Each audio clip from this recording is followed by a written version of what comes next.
How's it going, guys? Back with another stream today. We're gonna bring back my personal favorite of my brews, which is Abzan Lurrus Stoneblade. I kind of was pioneering this list during Euro times, and the list felt really, really good actually during that time period pre-bans. And I'm gonna just bring it back because this is personally my favorite build of the archetype. I think Lurrus is just such a fantastic value engine. Being able to bring back baubles, I think that's just Bauble Lurrus engine is just my favorite. Being able to get all the information, just like the gameplay of Mishra's Bauble is just so much fun for me. So I'm excited to bring this back. Um, and just being able to just bring back a value hex drinker is just so fun, or just bringing back a late game Stoneforge Mystic. Just the value is just so great with Lurrus that I just love Lurrus as a card. um the main card that I'm going to be testing is this Bitterblossom main. I felt like I essentially had like one free slot in the main that I could play with. I originally had the Fourth Inquisition of Kozilek, because that was left over from when Tybalt was everywhere, and having seven discard spells, I felt like it was good. And then when you have an open meta, I felt like seven discard spells is also great because you really don't know what to expect. And worst case scenario, it doesn't hurt to have too many discard spells. Um, but now that meta's kind of somewhat settled down, I feel like Bear Blossom may be good. I don't know. I kind of want to just try it. I wanted something that could generate value, that can carry swords. Um, and I thought about Lingering Souls main, but I really wanted my Lurrus Stone list to be very low to the ground. I have 22 lands for a reason. I feel like my curve is very, very low. I can kind of function off two lands if worst case scenario, and then if I end up drawing the third, I can then get the Lurrus Bauble engine going. Um, so I wanted something that costed 2 mana or less, and that also synergizes with Lurrus as well. If they somehow counter or kill my Bitter Blossom, I can just bring it back with Lurrus. So this synergy seems really, really good. Being able to attach a sword to it seems fantastic. Lurrus has lifelink as well as Batterskull. We have two scavenging oozes, so we should be able to nullify the life loss from Bitter Blossom. And then on top of that, we have some sideboard cards that we're going to be trying out. The noticeable one is Blight Beetle. I think Blight Beetle is going to be great against all these Heliod lists. Um, I know there's an argument for Unravel the Aether, being able to answer Heliod, but I think Blight Beetle might be slightly better just because it literally makes their spike feeders and their walking ballistas literally dead. Like, they can't do anything. Um, Heliod does suck, but I think Blight Beetle might be better just because you can recur this with Lurrus as an option as well. And I get again, it goes back to just being lower to the ground. I want my Cyber Hate to be kind of cheap, and Blight Beetle fits that bill. I think Deadweight's also really good with Lurrus. I think being able to enter the creatures in these Heliod decks and then being able to constantly recur with Lurrus seems very, very good. And then the other card I'm trying out, I didn't really try it out. I've had this card in the past in my sideboard. It is Sword of Light and Shadow. When Death and Taxes was tier 1, I liked having this sword in the sideboard because protection from white mattered a lot, and it's another sword that can answer Field of the Dead. So against like Green White Titan or Green White Reclaimer, whatever you want to call it, they can answer one of these swords that gives protection from black, so we can't exactly attack through a zombie. But having this backup protection from black sword is kind of clutch. So I like having I liked having access to two protection from black swords because of that. But I feel like since Field of the Dead's banned, I feel like it's less necessary. But I feel like Taxes won the Mana Traders event, i.e. Spider Space. I don't know if Taxes is going to become more popular online, but it doesn't hurt to have this extra sword in the sideboard. So there you have it. This is fake confidant dark Discord. I'm assuming dark confidant. How's it going, Tiger Lily? How's it going? Well, hope you're doing well. Parallel bars, thanks for tuning in as always. Abzan back, baby. Hopefully we can kind of do well with this list. And that being said, we've been doing well with Squirrel Blade too. Actually, I feel like Squirrel Blade's kind of a meme though, but it's definitely fun when you can get triggers in with Lingering Souls. Honestly, I still feel like Lingering Souls is one of those cards that is good, but then I just feel like it's better as a sideboard card. I don't know. Maybe it's just me. Maybe it's me being too jaded with how Lingering Souls has been treated in the format.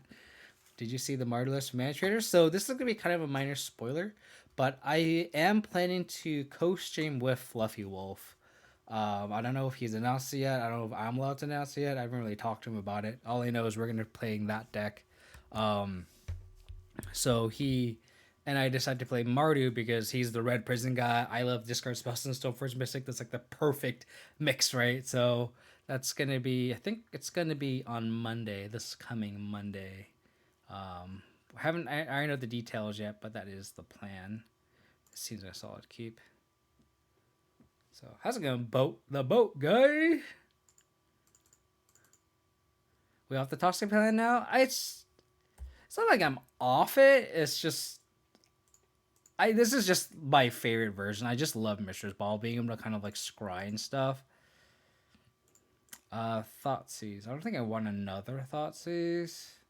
Kind of just want actual rule spells, so I'm gonna fetch here. Fetch this Thoughtseize away.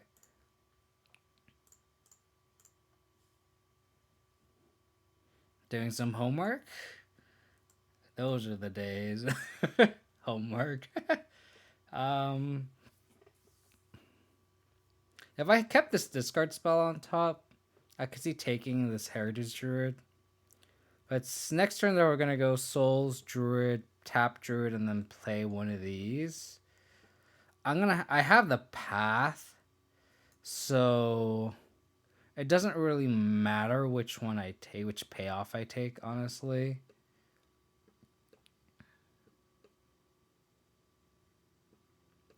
Probably just take the Archdruid. And it'll just ramp out the Uzuri.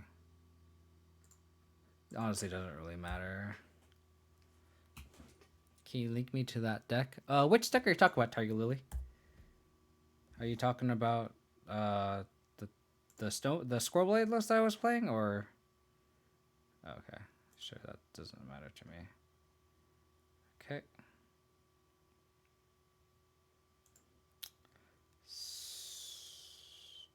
So I think I'm just gonna. I'll probably see what they do here.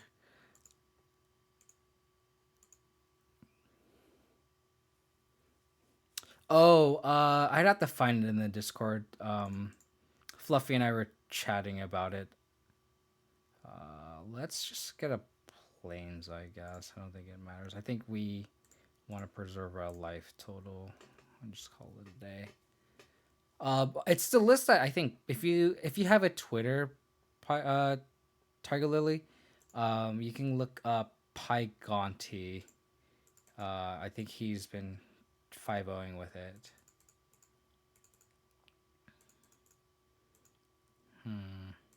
Another Heritage Druid. I think I just got a Liliana Plus here.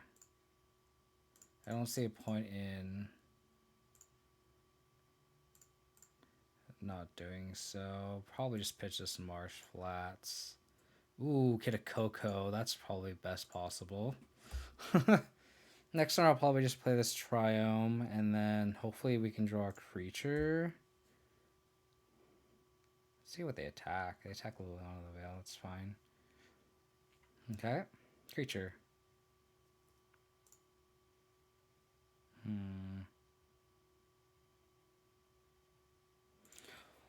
Play this Triome. I think it's worth just going Liliana minus here. So I can keep the land and play Batterskull. So like at least this trades with one, and then we'll probably save a life here. Okay. Bokai, are you in college or in high school? What are you studying for? Okay, that's pretty bad for us. Just having 3 mana. Okay. That's fine. Sort of. Ooh, that was a fantastic draw, actually. If we can just have them whiff, just like no Cocos or no like Lords or anything, like this sort of Feast of Fame is big game. Okay, most obvious company in the world. Pie Gonti. Like pie is in like the food, and then Gonti is Gonti. I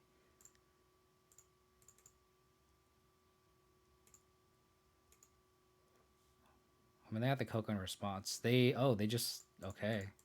Wow, this Batter Skull could just go all the way here. Holy Jesus.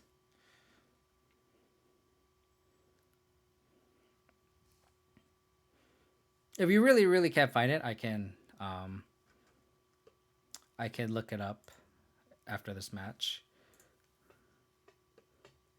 I think it also like top baited one of the challengers recently, so it should be there. Man, they're just going off. Oh no, which is actually okay as long as they don't hit a lord. We're drawing 2 cards a turn too and gaining 8 life. Okay. Oh my goodness, they have a nick those two.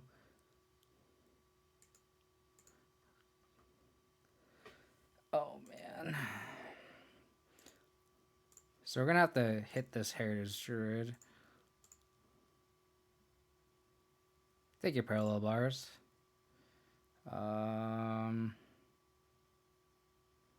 Yeah, I think we can't kill this. So I think we just kill this to minimize how much mana they can really make. Holy Draw Fatal Push. Stoneforge Mystic. Okay. We have no more equipment left to search. Hopefully they just whiff here. They obviously whiffed because they have nothing on top. Unless this is a collector company.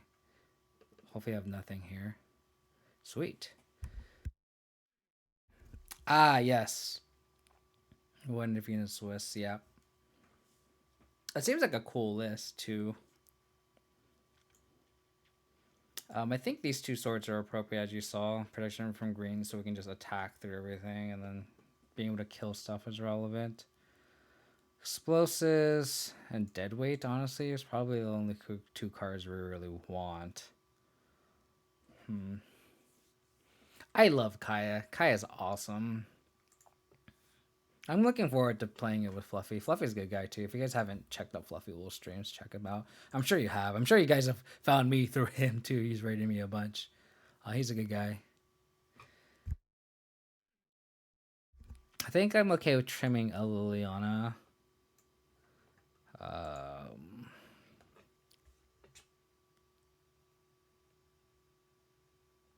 Do we just trim a Bitterblossom here?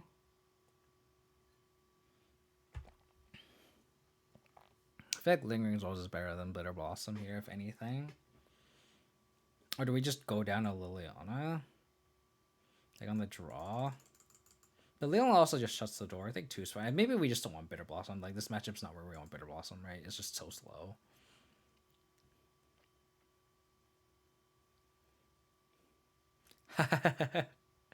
Can't wait for the Boom Bust reprint.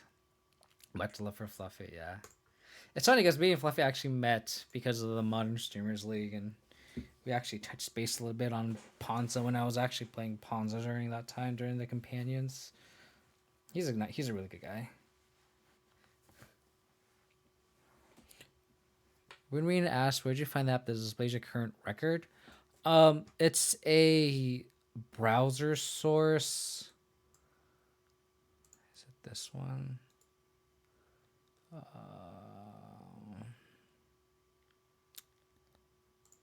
I think this is gonna be a sideboard, so it's fine.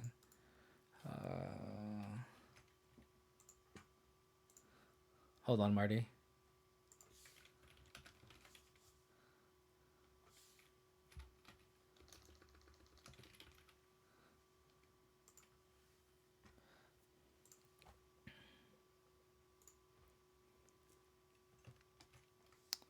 So Marty, I just sent you a message on Twitter. It's a link.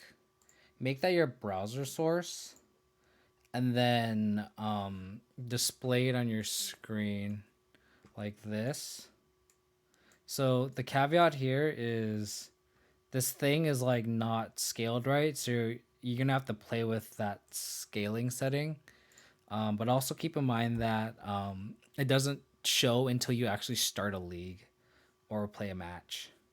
So just FYI. I'm gonna ball myself here. So we can do a little bauble trick. Burning Catacombs, I do not want that. And then I'm going to bauble our opponent. Stomping Ground. Interesting. So we need to get Gala Shrine here. So you can dismiss that. Elvish Visionary, Realm Walker. We're going to take the Realm Walker, but their hand is absolute ass. Yeah, no worries, Mighty. Yeah, we just take this Realm Walker. This Realm Walker is a pretty cool card, though. It's like an Oracle move die. So that we know pretty much what they're going to do up until... We don't know what card they're going to draw off the Visionary, though. That's the thing. Okay, so we just didn't draw much here. A Deadweight would be fantastic, though. So we know 3 of the 4 cards. Fatal Push is a good draw. So let's just get a Batter Skull.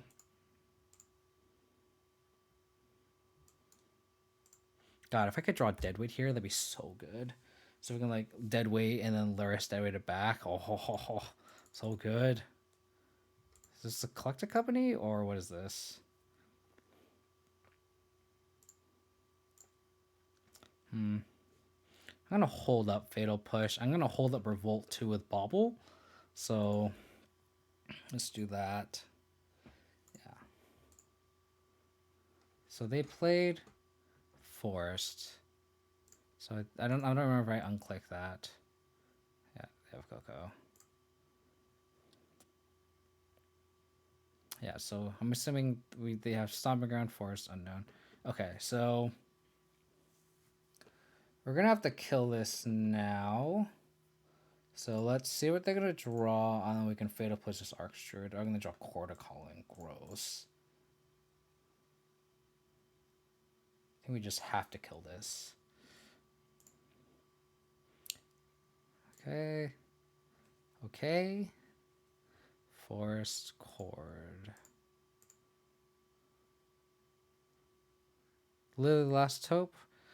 It is unbeatable matchup. Does it work in Lily on a Last Hope? I feel like it's such a high ceiling, low flow card because like it doesn't exactly kill anything a lot in these matchups. But then if it's unmolested, it does end you win the game. Like there's so many matches where I've just like won the game by my opponent not being able to kill it. But it's kind of hard though. The Thoughtseize I feel like is dead. Like it's obviously great here, right? In this matchup, it's fantastic. Against Mardu would be fantastic. Being able to kill Lingering Souls, like against like humans and stuff, it'd be okay. It's just kind of slow, and a lot of decks just like are able to just ignore the minus effect, right? Like humans can just outgrow the minus effect, right? Like with Thalia's Attend and stuff. So just gonna Lurrus, bring back Bauble. Wish I had a Deadweight so I can Deadweight this guy. Deadweight would be so good here. See what they chord for.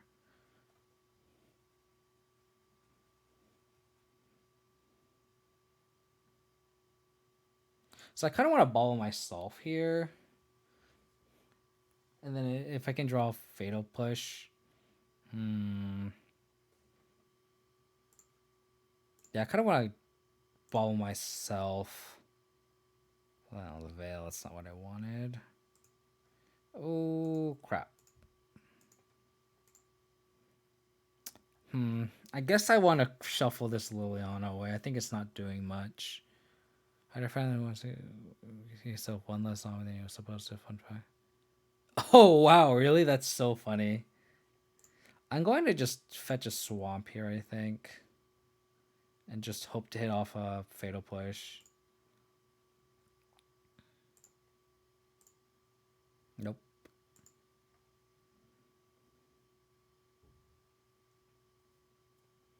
Force it unknown. So they have Stomping Ground, Unknown. They could overrun here, which would be pretty brutal. They could overrun twice. Do I care? I mean, if they spend their whole turn just like pumping it, I don't care.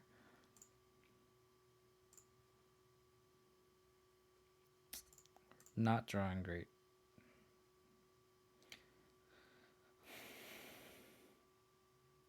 So I can attack, and then they can just pump their team. It's not where we want to be. How's it going, Amanda? I had an opponent do the opposite of Tombstalker, and he got D because it was apparently his third time doing it. Wow. I never trust Delve, dude. Delve is like I hate it when you play against like Gurmag Angler and the opponent just like picks up random cards and just puts it to the side when they delve. And I'm like, let me count. Like I don't know if he exiled 6 cards with Angler, right? Oh, you're watching me and someone else? I can attack. Can't exactly block either. I think I just have to crack my bauble. But I can't really shuffle it either. I probably just have to bauble myself. And then probably play clearing to see if, in case I draw a fatal push, and then I can trigger a volt with it. But this ain't looking great. Okay, I can't even shuffle that away. In which case, I think I don't mind just playing this Triome out, and then just play this Scavenging Ooze. I mean, if they just have Collected Company, they have Collected Company. He counted it for the land. I was like, no, actually, that's a demon. That's fair. That's fair. I mean, zombies, demons, you know, they're kind of the same, right? They're the same. They're the same. I guess that's discriminatory and absolutely insensitive grouping those two together. They are separate races or tribes, sorry. Tribes. They're different tribes. Or classes. I don't know the difference between tribes and classes. I'm sorry. So they can make 1, 2, 3, 4, 5. 1, 2, 3, 4, 5. So they can double overrun. So that'll be 6, 8. So we have to block here. Unfortunate. But we just go like that. Make them do it. Yeah, we need an answer for the Zazuri like ASAP. Sure.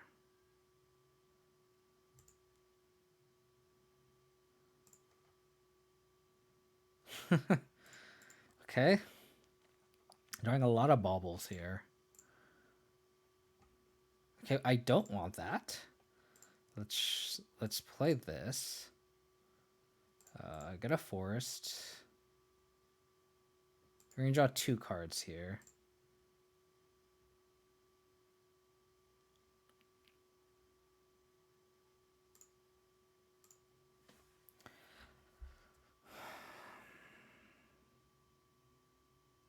Yeah, I think we just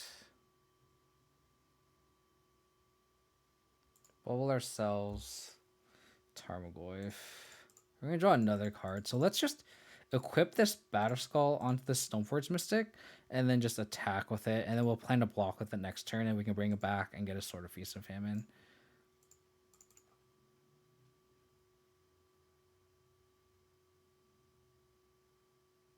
They could also just overrun and make this Zuri big, but I think that's fine. Oh. Okay, that's pretty bad.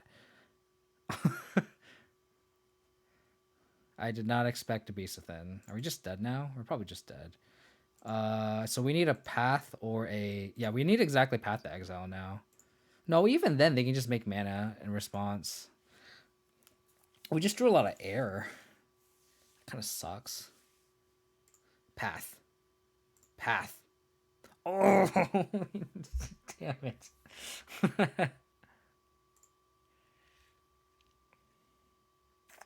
Yeah, that sucks. So we probably just have to, like... We'll see how they attack. Oh, they're just going all in. Got it. So that is 5 plus 4. So that's plus 6, 12, 18.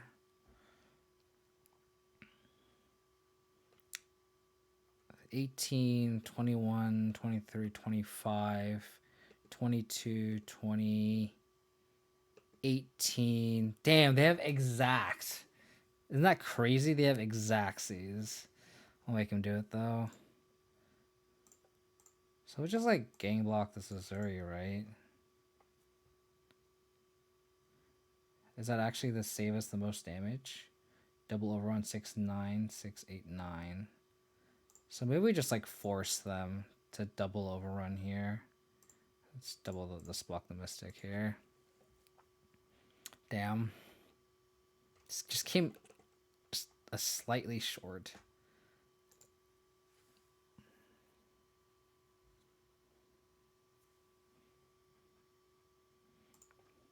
So let me actually double check the math here, because I could gain a life with Scavenging Ooze and we can go to 1 if I did the math right.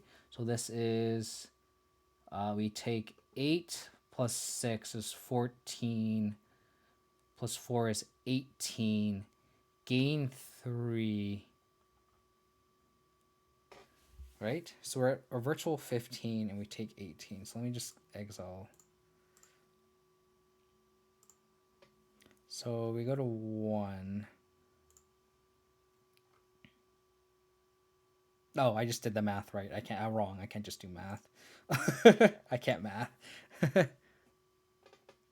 Oh, I guess I could have pushed the Visionary, huh? I'm so stupid. No, but I don't think there's a way to win that game though. Otherwise, right? I just got so tunnel vision to that Azuri. You're right, you man. I saw to another draw. I had to write to another draw. I just was so tunnel vision on that Azuri. Sounds fine. Thank you for pointing that out. This looks kind of like junk. You're not wrong. You're not wrong. I wonder if I should get sort of Feast and Famine here. Or if I just get Batterskull. Like, Batterskull does also just invalidate them. Like, their attacks, right? Maybe it's just better just to get Batterskull.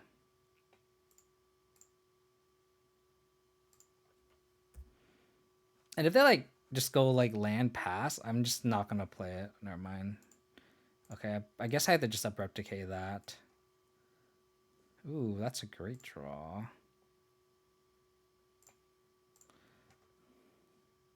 Ooh, gotta take a chord, I guess.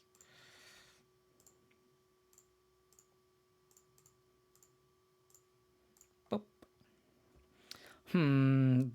I guess they could try to chord for one. No, I guess it's like, is it worth an attack here?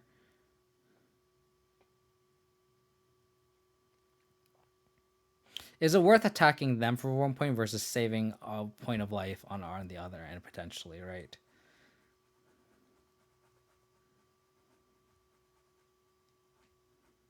Can we just pass? I think our life total is a little more pressure than theirs. Their hand is actually pretty bad. Crash in. I guess I'm the pansy here, and you're the brave soul. But it'll probably sizzle. Oh no. Okay. So we need another removal for that Realm Walker. God damn. There's nothing in the graveyard to bring back a Lurrus.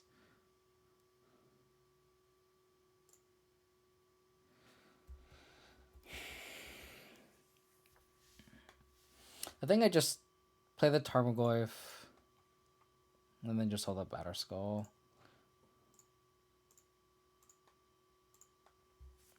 But that Realm Walker can potentially just take over the game.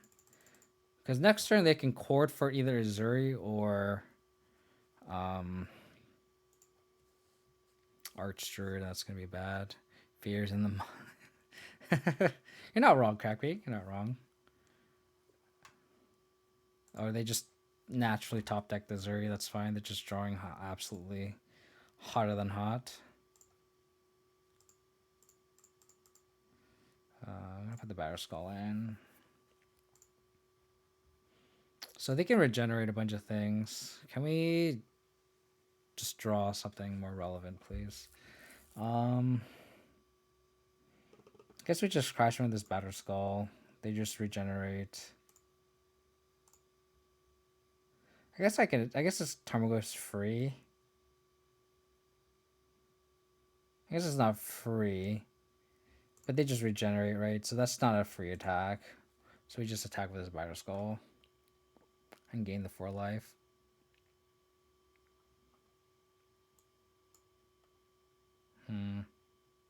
I guess that was not a free attack, which is fine.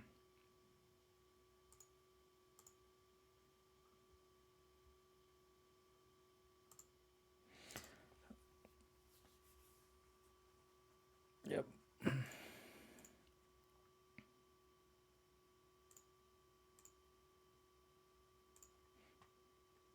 So I think it might be better just to equip this Batter Skull onto this Tarmogoyf.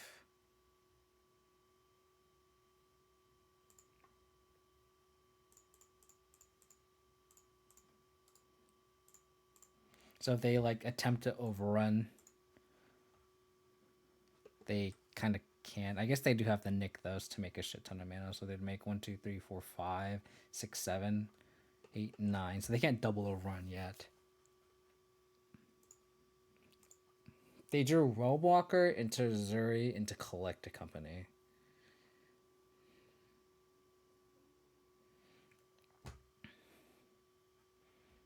We are not. We have Engineer Explosives as our sweeper because it's kind of cool with Lurrus, and then we have a Deadweight to have a recurrable removal as well.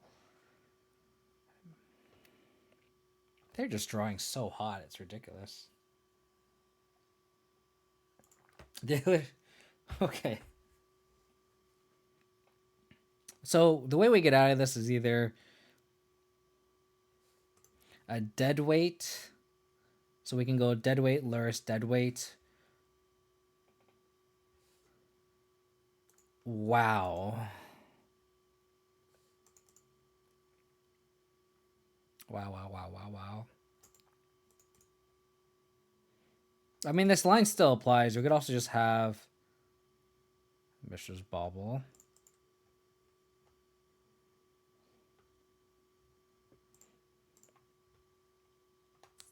So they're going to draw a land, but that doesn't really matter because they have the Realm Walker.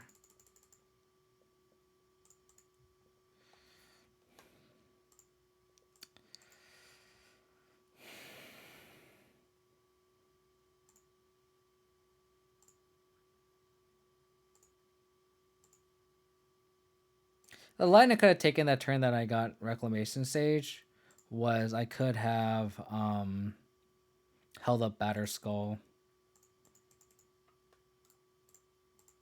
Like bounce Batter Skull, return flash and Batter Skull back, but it was in the cards. 6 damage, yeah. When elves goes for your throat, it like smashes your throat in. It doesn't do no exactsies. It fucking goes for the kill, right? Unfortunate. Our opponent just drew very high, and we just kind of drew blanks both sideboard games. It is what it is, though. Like, our opener was like Decay, Stoneforge Mystic, Lurrus, right? Like, we keep that hand. We just hope that we can just. I mean, with the discard spell, right? So, like, we had all the things going for us. We just couldn't happen. Hey, Andrew, how's it going, buddy? If only had swung with Stoneforge Mystic. True. That extra point would have made me feel a little bit better, you know.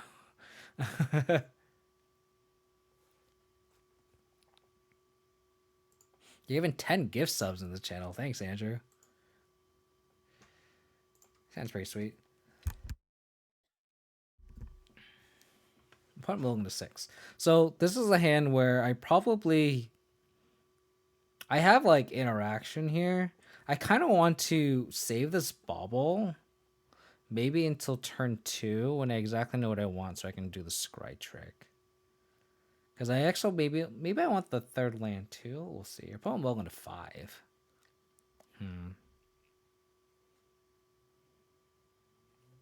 That bauble could be anything. It could be anything. I love Mr. Bauble, dude. It's you're like twiddling your deck a lot of times, but like it's a lot of fun. Tron then it could be Tron or Dredge.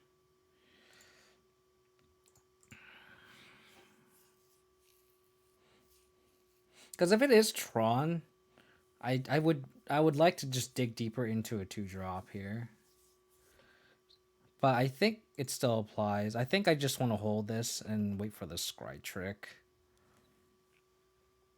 And just Inquisition here.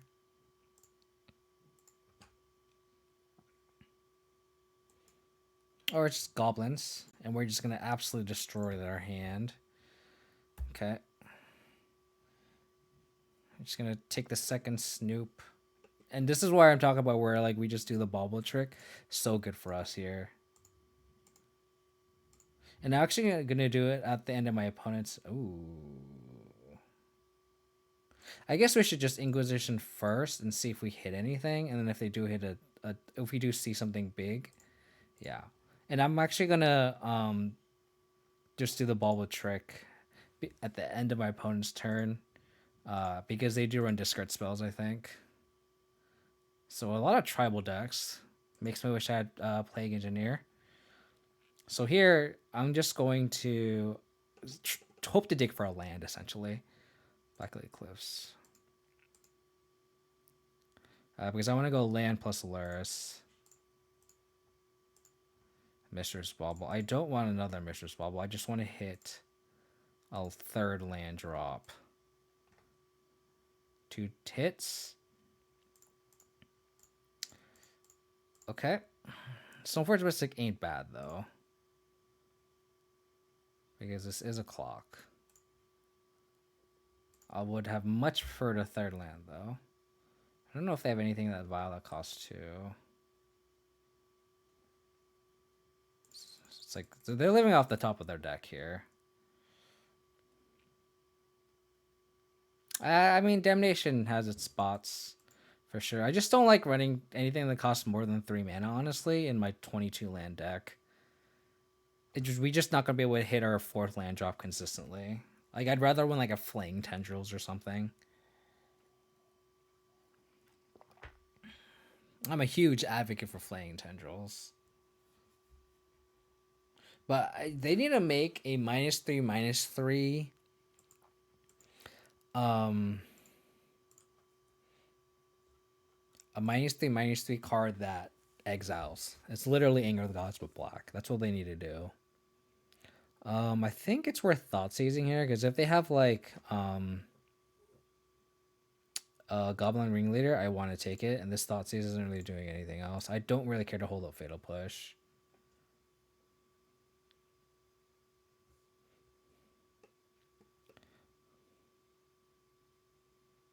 Okay.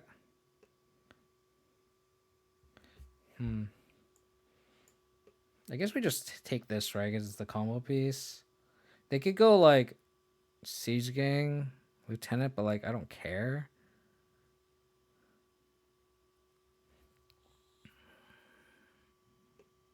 I think I take the Harbinger here, even though like this is kind of like technically the 3-for-1. Like they obviously didn't play this out. Smell Queller, thank you for the follow. I really appreciate it. I've taken 2 Snoops, fair. But they can just also tutor for the other Snoop, put the Snoop on top. But then we also have the Fatal Push for it, so we actually don't care about the Harbinger. Yeah, like if whatever they put on top, like they're also just way behind the 8 ball, right? Yeah, I think. Yeah, I think I take the Sling Gang. And then if we draw a 4th land, we can go Liliana minus. Yeah. Which is pretty bad. Maybe I should have taken the Lieutenant if they're going to get Ringleader with this Harbinger, right?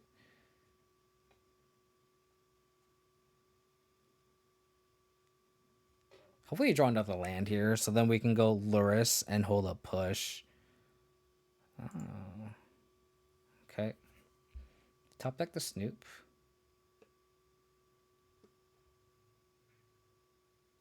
Yeah.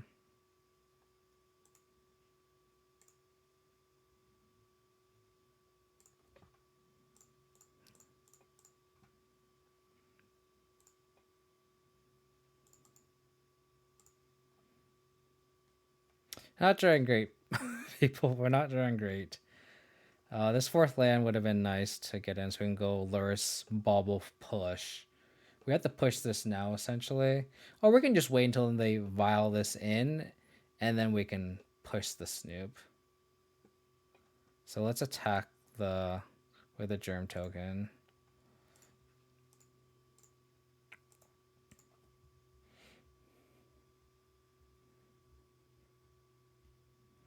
Yeah, I'm just trying to figure out if I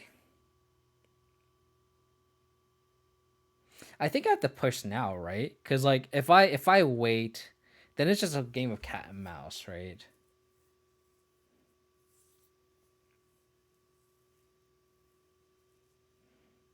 Because they can go. Yeah, because the thing is, like, they could also just. Yeah, I think I just push now because. Yeah, I think I just push now. Because otherwise, like, they can just start going off with a Snoop, and then they can just hold this vial, and then they just Kiki Chiki us. So I think we just need to do this now. Yeah, push while sick. I think that's the correct play.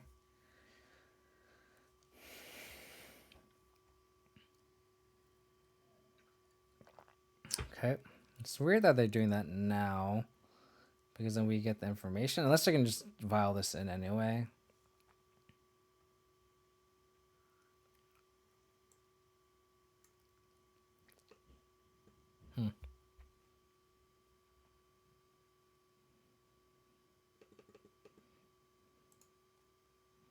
They have library. They still have another basic mountain on top.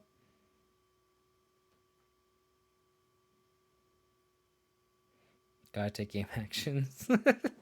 Not wrong, Craft King. Not wrong. Then I guess I missed out on a point of damage here. If I push there. Yep.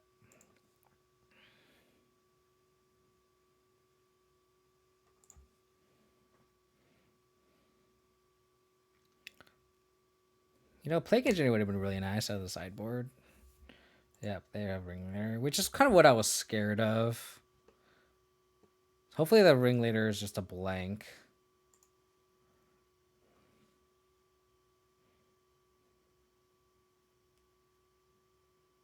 If we can draw sort of Fire and Ice, that'd be a great draw too. Okay. Just whiff. They just have Sieging Lieutenant too. So this can deal 3 damage.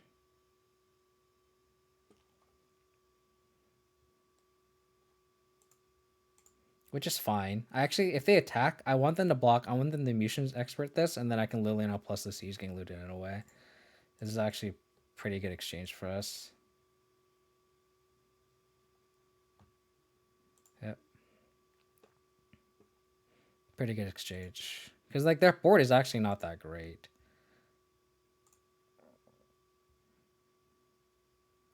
Yep.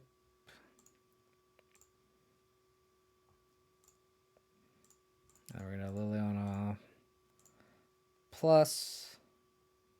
I think it's... Oh, I shouldn't have played the land. What am I doing? I'm just playing so fast. I'm sorry, guys. Oh, no. Why did I play the land? Oh, my goodness.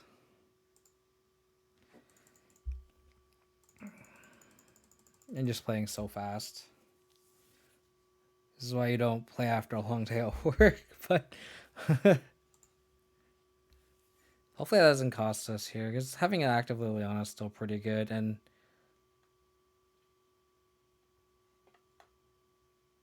Okay, that's fine. It's actually fine. We're not in that bad of a spot. They're all attacking Liliana. That's actually fine.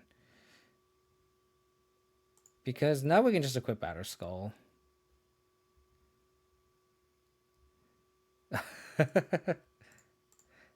Bop it. Those are the days. I was so bad that game.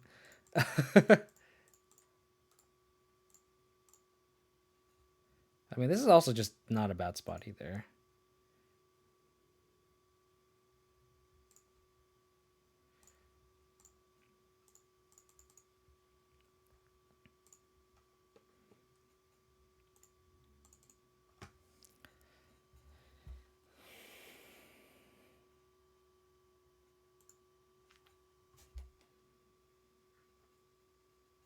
They don't have a slinging though. I plussed it with Liliana, so. Oh, nice, you mad? What are you playing? What are you playing yourself? You gotta get vengeance for me. You have to crush your opponent now for me.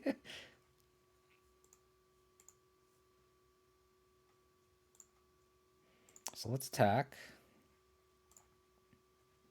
Like I said, like we're actually like I just majorly punted, but it's not that bad of a spot.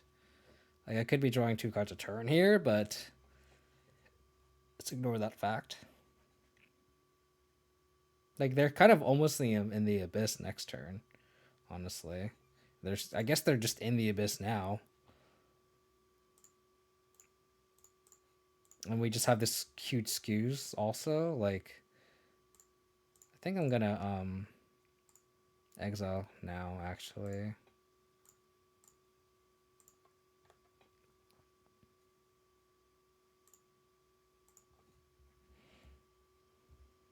Yeah, we just have lethal also. Skews is so good. Blue red living rhino? Oh man. I hate that deck so much, you man. How do you cry on your Norse Huck apology, man? Oh no. Oh no.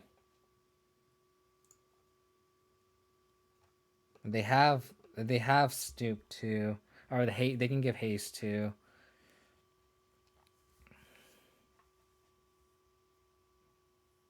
Damn, that was a great draw. So we need another removal spell. We forced essentially a chump blocker. We could also just draw a discard spell. I guess they could get Kiki Jiki, flash Kiki Jiki, and then plus. Wow, that's incredibly greedy. Incredibly greedy.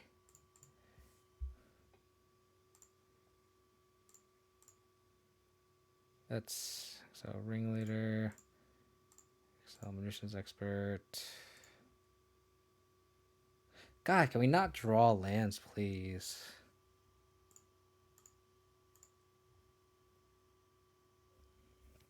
I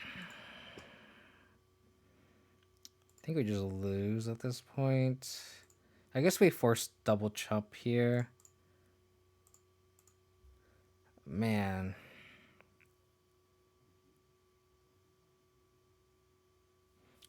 That Lurrus punt now is costing us for sure.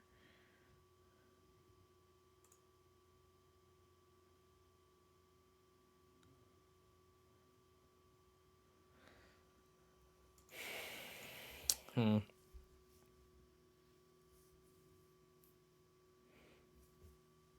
Yeah.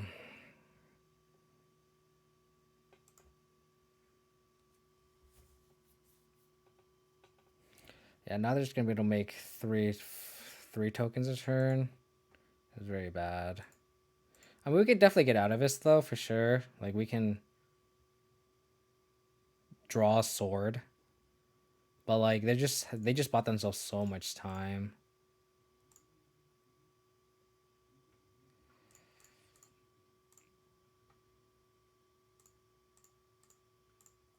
I mean, this goose is huge, but really need a sword. I'm gonna fetch here just to want to go thin. We have another fetch land if we wanted to.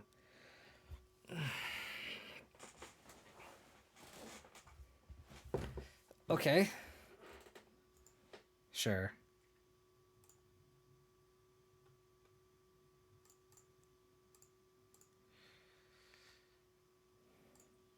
Yeah.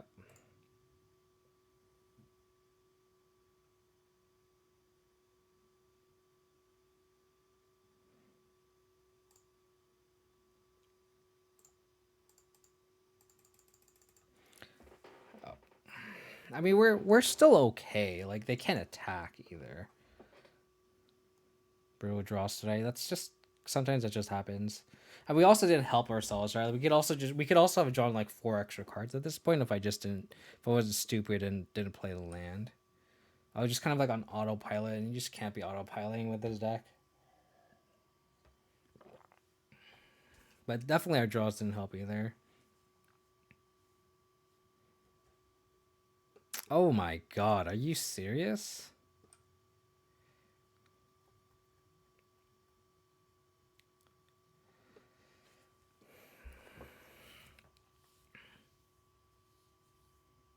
I mean, I did this to myself.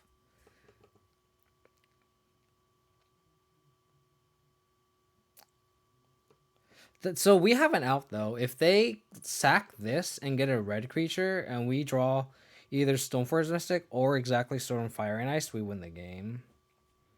So we need to hope they sack this for a 4-drop. So all their dudes are red. And then we can steal this. Because we have exactly enough lands to go Stoneforge Mystic and play Storm, Fire, and Ice and equip. Sack this, please. Alrighty, okay. Get a ringleader. Okay. Okay, so we have outs here. We definitely have hit the outs. They have ringleader plus Snoop. Okay. Sure. We probably only have one draw though. Come on. So we have 3, 4 outs. I guess we have the Thoughtseize.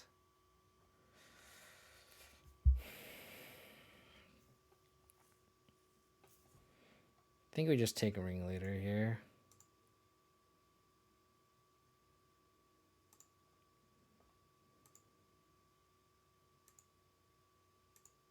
And I don't think we can attack with this. I guess we can attack with a Stoneforge Mystic and then bounce and then bring it back. Trade a couple tokens. No, but then the Stoneforge Mystic dies. I don't think we could attack anymore. That's unfortunate.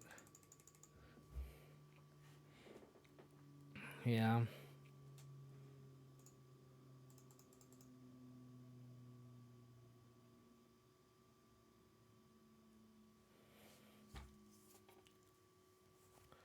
Yep.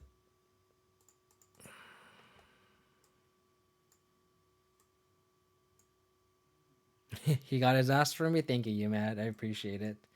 I appreciate it. You should type in the chat. No one kicks Kale's ass and gets away with it.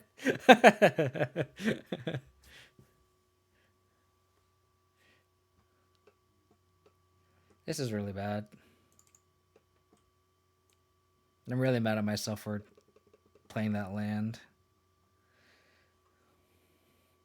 It doesn't achieve much. And even then, like, we give it +4/+4, they can activate Krenko and they can just make a bunch of tokens and just trade with my Skoos, and that's exactly what I don't want. I think we're still in the game plan of top deck Stoneforge Mystic and or Batterskull or Stoneforge Mystic and or Sword of Fire and Ice, and we steal this game. Like that plan is still alive here. Now they have a bunch of mana, but they can't cast this. How's it going, Ransley?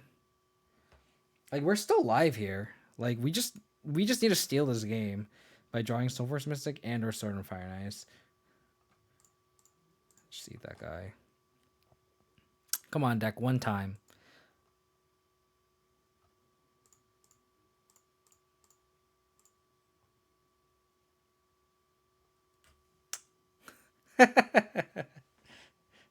Did not get punished. What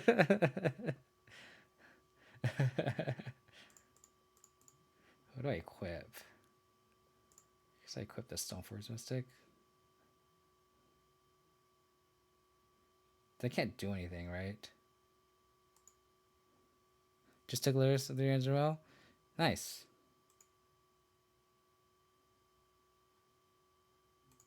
How'd you do? I'm assuming we went 3-0 or 2-1. Thank God I didn't get punished for that. Thank God. I did not. I just played so poorly there, and I just didn't get punished for it. Thank God. Do we want this other sword?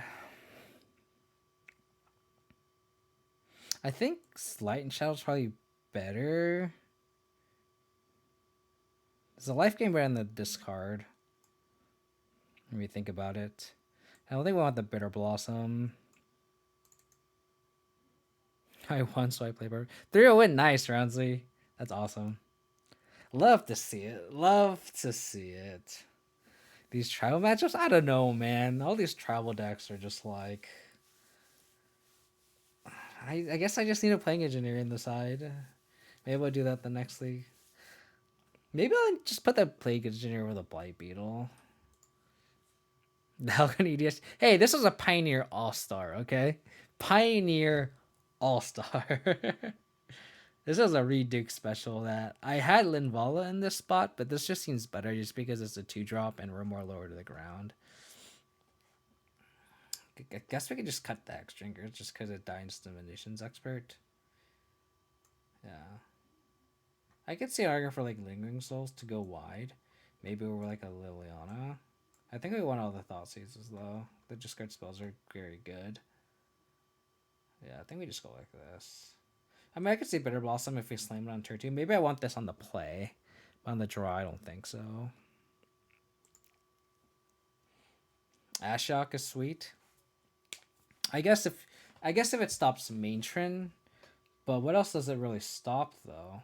Oh, I guess it can mill, but then they can just vial stuff in though, right? Does Ashok actually stop the combo? I'm sorry, I'm really tired. I should have looked it up. I'm gonna bomb the end here.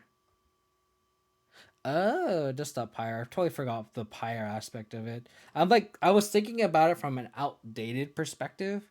Like, I'm used to the Goblins, from a long time ago. Skirk Prospector's fine. Oh, that's true, huh? Okay. I'll board in the Ashok over the Leon's game 3. Presumably I lose this game. Do I want to play around Blood Moon? If so, I should get full Swamp here.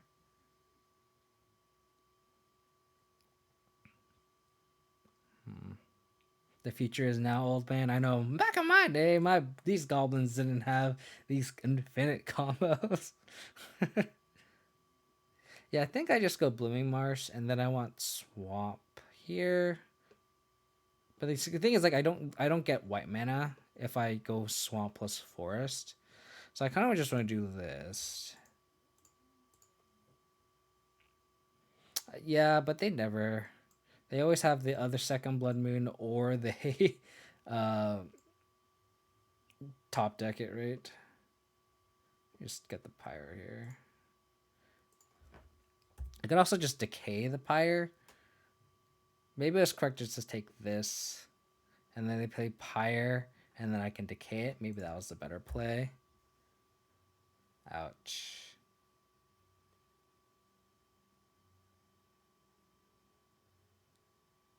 Ashok also just seems really bad on the draw, too.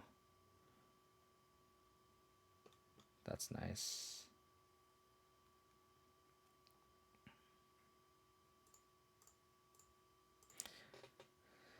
Just leave it Thoughtseize. Matron, Lieutenant.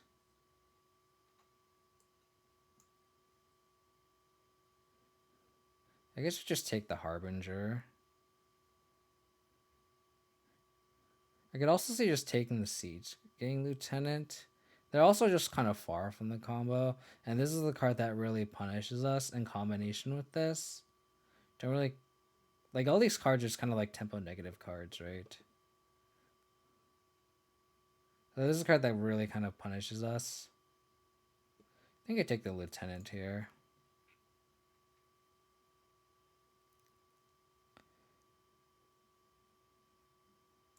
Probably just play this.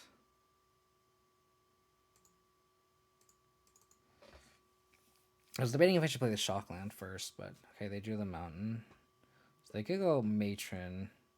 Probably search up Snoop. We do need a clock here. We don't have any clocks, so it's gonna be unfortunate. I mean, they also just majored for ringleader too, but I think between ringleader and lieutenant, maybe lieutenant's better for us. But they're also a land off of ringleader too, right? So, yeah.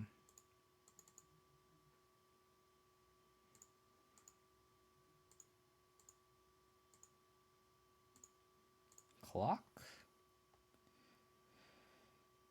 I guess I'm gonna just adequately play around Blood Moon.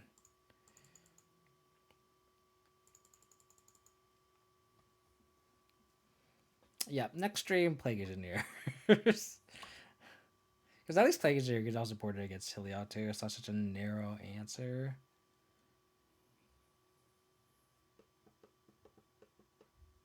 It's funny because like the past few leagues, like I just haven't played against any tribal decks. And I was like, I don't need Plague Engineer. Famous last words.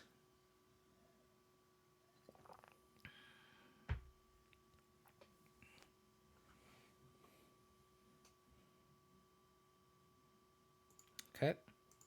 It's actually fine. Famous last words indeed.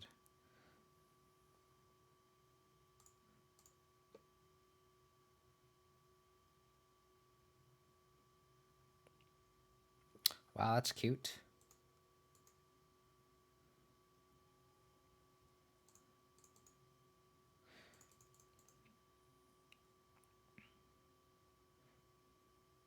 Yeah, this Blight Beetle is very embarrassing.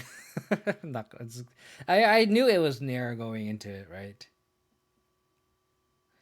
Went 2-1 Friday, lost to Fish. What were you playing, Snakebite? Okay, we're drawing removal. I mean, it's not bad, but we're also just like twiddling our dick and not doing anything. Like we're just gonna take 3 a turn and then just die. Like, well, we've successfully been interacting with our opponent, but we're not successfully stabilizing or winning the game.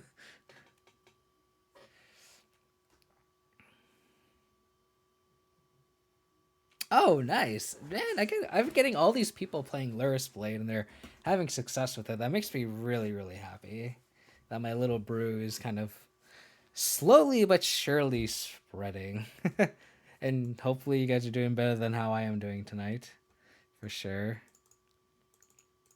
I can see them just doing this, which I'll just probably just decay it since I have 2.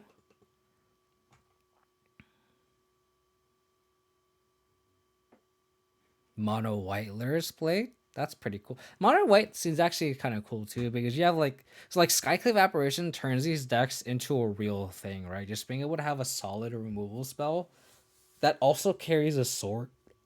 Like Skyclave Apparition just opens the door for a lot of decks, and that's just what's so great about that card.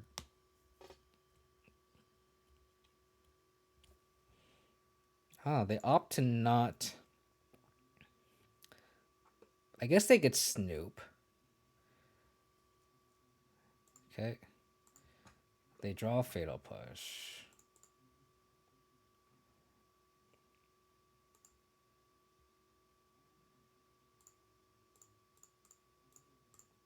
We need like a body. Like a Tarmogoyf would be so good just because we can just block. But we're just drawing this.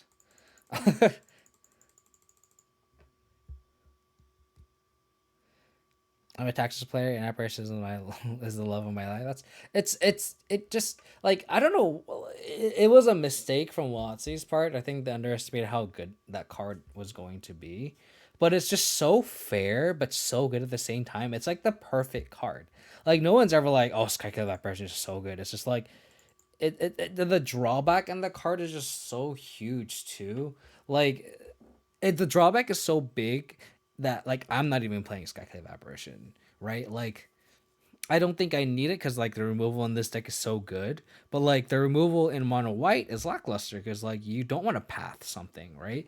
But then having an access to that kind of card that can kill multiple things, Like it can exile a Karn or a Jace or a Teferi or a Pyre Heroes, exiles creatures. Like it just opens the door, right? So good. It makes me really happy that that card got printed, and it makes decks like this viable. Like I feel like without it, like Tax is not playable, right? So it makes me happy that it got printed, of course. What are these draw steps? Maybe I don't want Lingering Souls in the matchup. Maybe I do. Maybe I trim a sword here.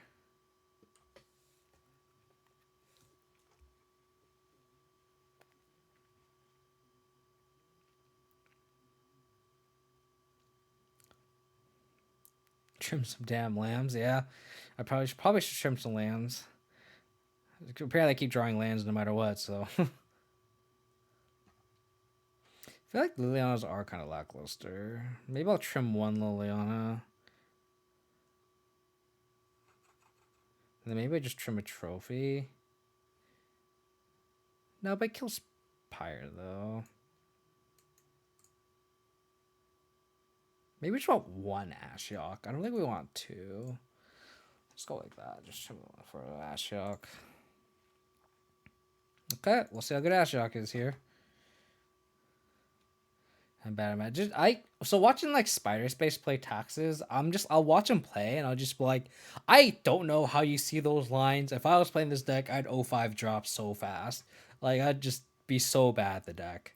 Like it's just you just have to take advantage of these micro advantages, and then you have like these subtle like flicker wisp lines or just like random lines are just like, how did you see that? And it's just, I'm sure you'll learn it eventually, but damn, like I don't know. I just don't think I can do it. I think we just get Harbinger here. The hand then becomes pretty ass. Access has never been easier. I'm sure with the power level it has become easier for sure, right? Oh crap! I just exiled.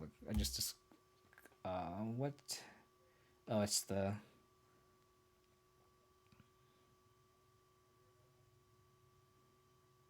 So whatever they. I think I play this Tarmogoyf, and then it probably gets pushed, and then I go Stoneforge Mystic. Yeah.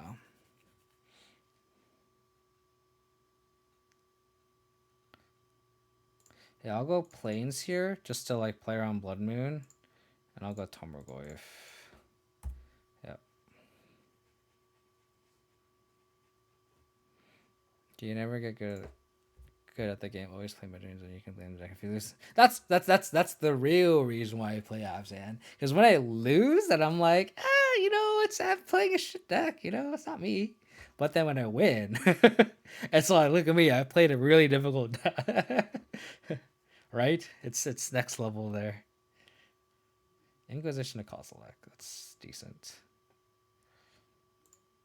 Let's attack, and then they'll probably push Tarmogoyf, and then we can Inquisition plus Stoneforge Mystic, and then we're kind of in a good spot. Okay. They're not pushing this Tarmogoyf. So let's Inquisition here.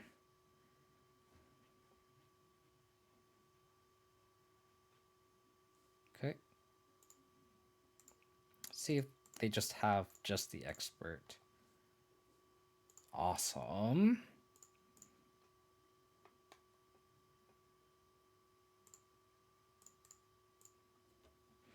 Probably get Batterskull. Their hand is just absolute ass right now, but they could totally draw out of it. Batterskull.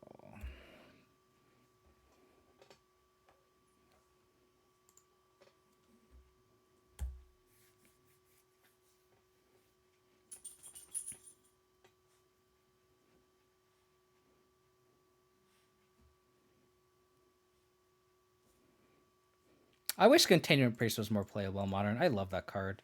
I think it's probably because when I played Legacy, it was just so good. Okay, just gonna hold up. Hopefully I can draw a fourth land here next turn, and then we can go Flash and Sword, equip her to the Batterskull, and then untap, play Ashiok. What deck were you boarding in Containment Priest for, Tiger Lily? Is there anything specific?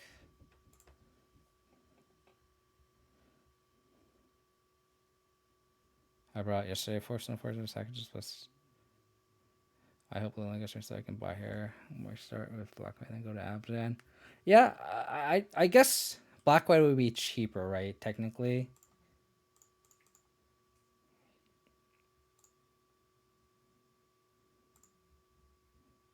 Oh, that's true with a collected company. That makes sense.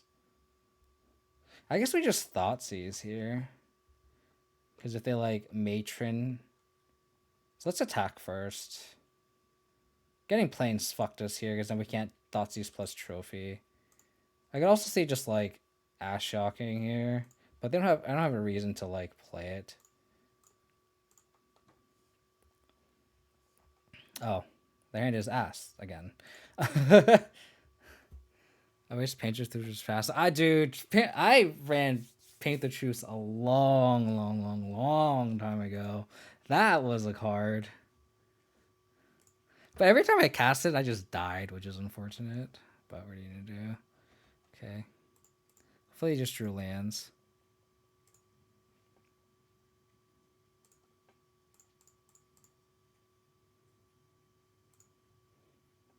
It is loose, but it's cute at the same time. I'm gonna equip Stoneforge Mystic. Because if they have push, if they push the token, then we're just totally blown out.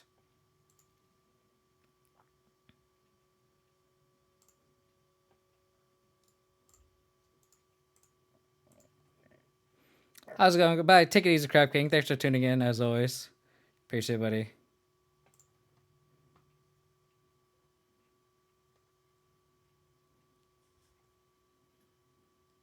They let the trigger resolve, which is really funny.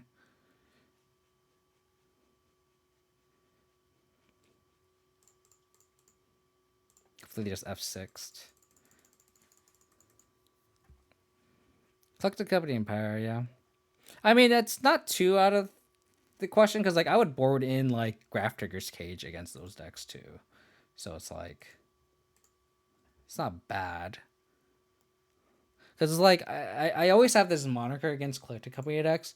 If against every collected company deck, literally every collected company deck, from a BGX standpoint, if they draw one collected company, 0 collected companies were favored. If they draw one collected company, we're slightly unfavored. And if they draw 2 collected companies, it's heavily unfavored. I think that's just true across the board. Elves, Druid, just everything. So like being able to shut that card off is just game winning. Like just being able to match 1-for-1 a Graph Digger's Cave for a collected company is just so good. So I see the argument there. Again, it's not, and a worst case scenario, it's a dude that carries a sword. So it's like, it's kind of the moniker where it's like, oh, it's a blue card that can pitch the force. It's kind of a cop out, but at the same time, it still has merit. Ray is Rome. Thank you for the follow. Really appreciate it. The best spirit decks right now are just blue. I don't know how common Pyre is. Maybe it's common now. I don't know. The only deck I've seen Pyre in is Goblins, and that's all strictly because of Aspiring Spike. So, but there's a, if not, yeah. Are Bobs expensive? I haven't paid attention to how expensive Bobs are right now. But I don't think the lists I've seen run Bob anymore, right? They run like Tidehollow Sculler. Divert Bolt, thank you for the follow. Really appreciate it. $20 ish. That is kind of expensive. Arthur Duplo, thank you for the follow. Really appreciate it, buddy. Because like the lists I've seen don't run Dark Confidant anymore. But although I do like Dark Confidant right now, I think it'd be definitely an upgrade. But I don't think it's necessary if you're trying to play on a budget. The mana base is definitely the tough one for sure. The fetch lands. Hopefully it becomes more affordable. Basic planes. So we're against taxes. I think I just lay on swamp and then just if it's taxes, I kind of want to just play this catacombs, right?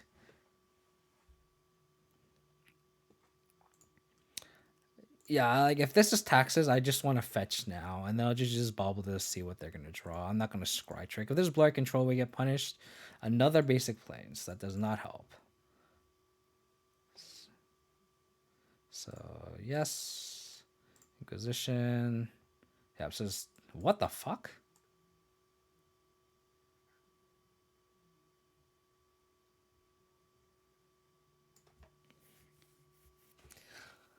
What?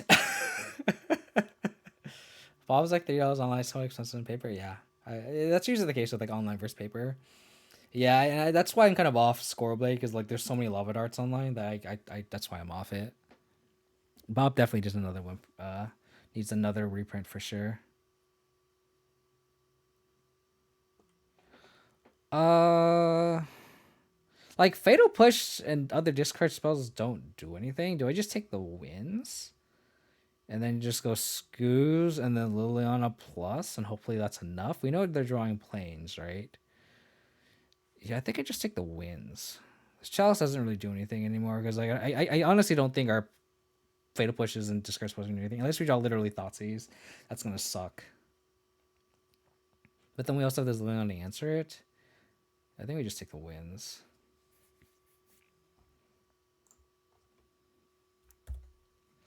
It's kind of a cool card. Cool card.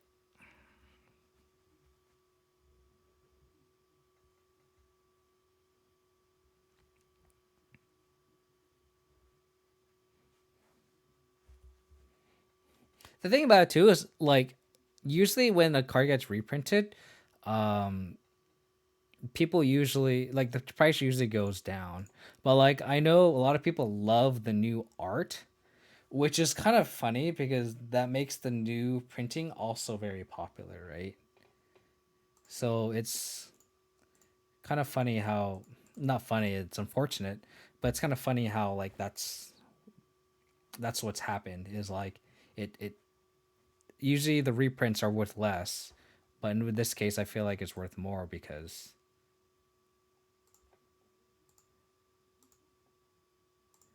the newer versions arguably sometimes more popular. So they have Castle Ardenvale Unknown. I think it's attack, and then just Liliana plus.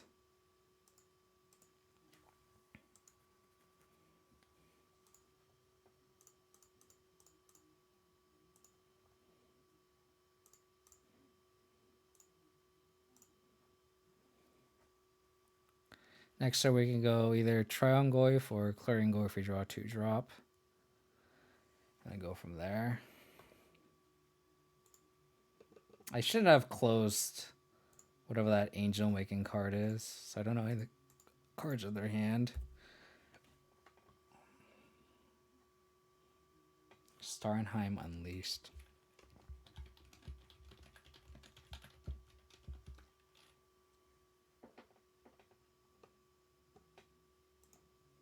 Okay, they make a 4/4. Interesting.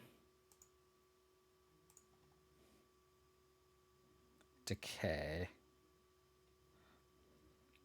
I think it's just free to just minus here and then attack. Yeah. And then if we want to decay the chalice, we can.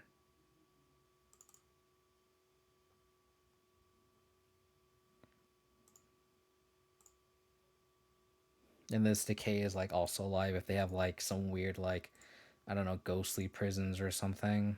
I don't know. Some bullshit. Play this and pass. My computer's like kind of laggy right now. I don't know if it's guys get onion. Seems like maybe Lillian for the poster some sort of ocean deck. That could be the case. They could play this Chalice on 2s, whatever. Whatever.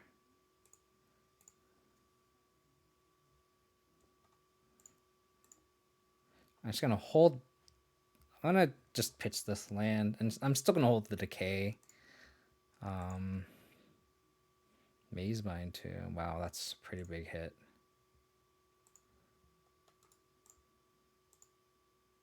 I'm gonna probably...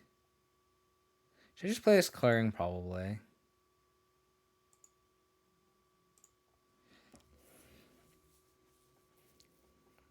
Liliana doing work here.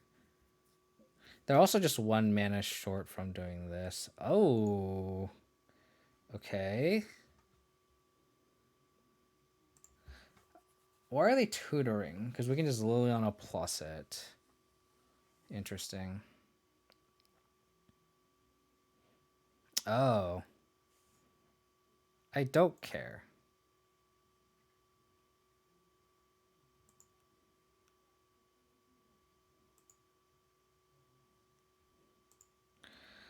So I'm gonna hold this decay now. Because I can attack Karn. They sack Tormod's Crypt. No, but even then, Tormod's Crypt still is big enough no matter who our opponent targets. So this Tormod can still take down this Karn. Yeah, that was such a bad take by our opponent. So let's just untap.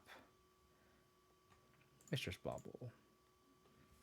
Can't activate it yet. So yeah, so if they target themselves, it's artifact, creature, land. If they target me, they get land, sorcery, artifact. It's the same thing. So one of these... So Tarmogoyf can attack Karn, and Scoots can just attack opponent. Interesting.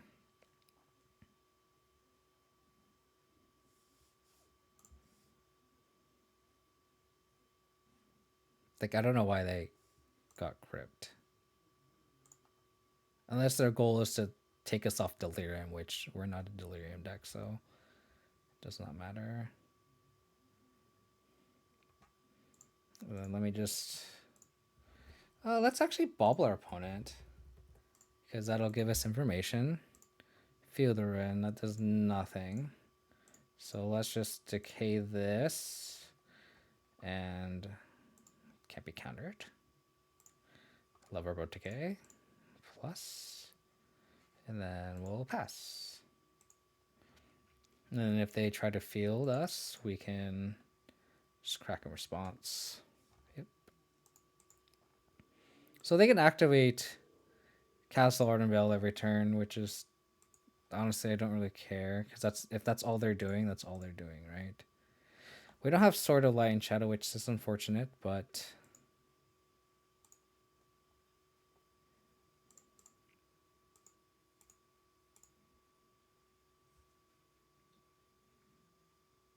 Yeah, I mean, like, they literally just doing this every turn just to...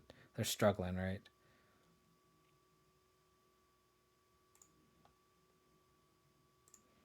Bobble them. Aether Swarm Canonist. Gonna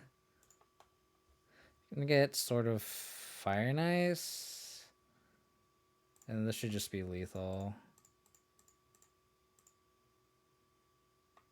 Plus here, because we just go wide. And then we just have 7 if they block with Tarmogoyf.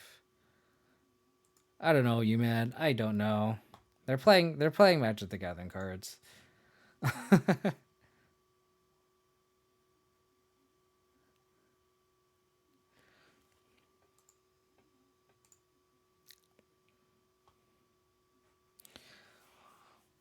What are they doing?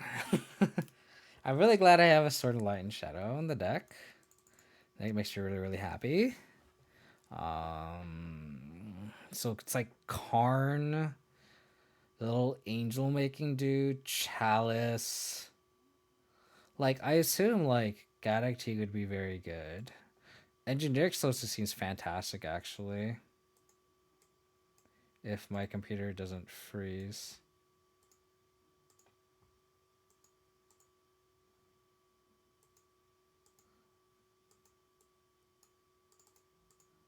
Okay, my computer is not behaving.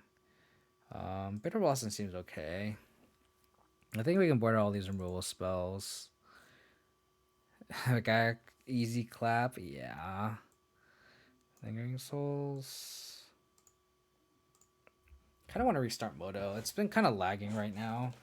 I might restart if it gives me more trouble. I guess we can board out Path. Oh, I guess we would have board on equipment. Probably just Feast and Famine. Do we want all 4 equipment, actually? I don't think so. Thinking Souls. Yeah, I don't know if I want anything else. I mean, maybe I want a push to answer the Angel, but they have Chalice on 1, though. Maybe we just want the 4th equipment? That can't be right. That can't be right. Maybe we want like a Fulminator Mage to like answer their castle. At least it does something. I think it's better than like, the 4th equipment, right? Greedy Fulminators to shut off castle and investing out its main strat apparently. Yeah, that's what I'm thinking too. What's great about like Mono Right Prison though is like they don't have Blood Moon, so like our mana knock on wood shouldn't be too unmolested. Wow, this hand is absolute trash. I can see an argument for keeping this on the draw, but I think it's just an easy mulligan. We think alike. Yep. Yeah, it's just mulligan, I think. It's kind of unnecessarily greedy. This hand's a lot better. Probably just bottom the Scavenging Ooze. I don't think they use the graveyard that often. Discard into Tarmogoyf's not bad, but if they do have Rest in Peace, that does blow. But if they do have a Rest in Peace, I'll probably take it with this Inquisition. Ooh. Okay. Give me all the information. Ensnaring Bridge.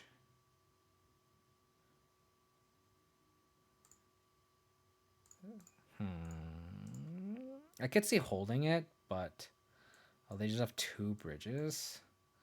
It's actually fine.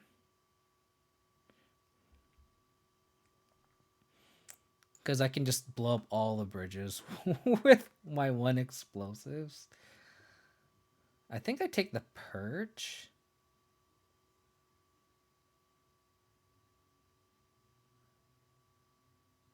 I think I just take the Purge. Because I don't want them to kill my Lurrus. So yeah, so this explosive is going to be pretty clutch here. If we can draw a white source, which we hopefully will soon.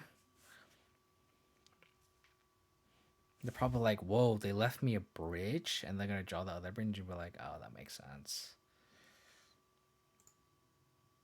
Okay, got our white source. White source is online. And that's the fetch sounds actually very, very good here, because we can fetch, and then they can't timely to gain 6 life.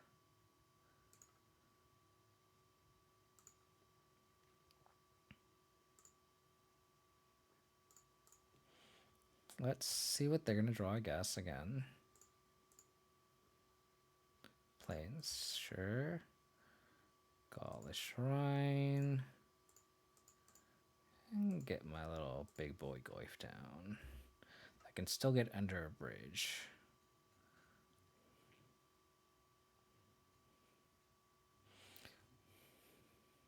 So, Thoughtseize. Okay. Okay.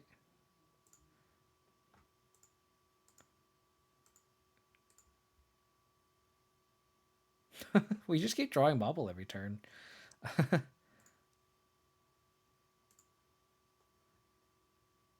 I guess we can Thoughtseize a Timely away, but I guess we'll see what they draw next turn. We know all the contents of their hand thanks to these running baubles.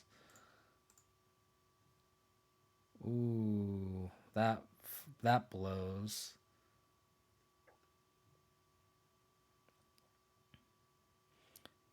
I think we have to play the Lurrus now. Just to threaten to kill the Karn. And then we'll just bubble them when they draw. Should we wait until we can play and crack? Maybe. I mean, they're gonna draw the cards, so it doesn't matter if we play or presumably or not. I think I'd rather just hold it, like what you're saying, book guy. I'd rather just hold it, and then just blow out of one turn. It just sucks they're going to kill a Lurrus, but the fact that we know they're going to draw this Karn is what sucks. So I can see them actually playing Timely first, and then we can Thoughtseize the Karn away, and that'd be gas. Yeah. Awesome. That's actually fine.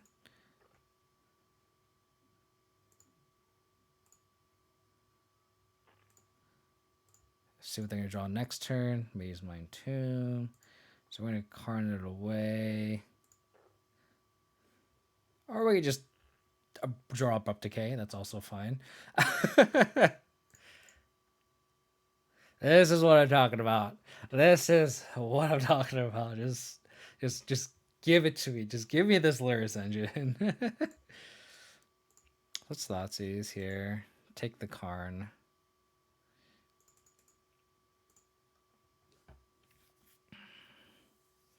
I didn't want to talk with the Lurrus anyway.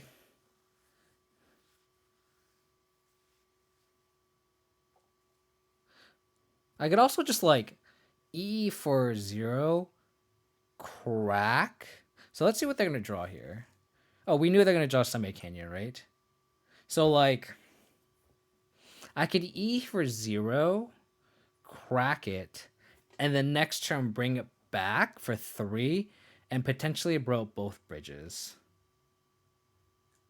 Oh, but I can't bring it back because they have... I can't bring it back as X equals more than 3.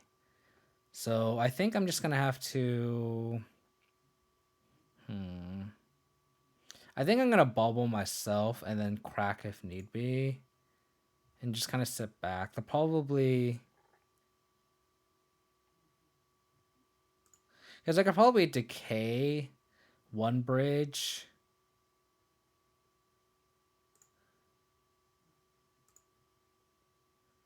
Gaddock Teague. I kind of want the Gaddock Teague.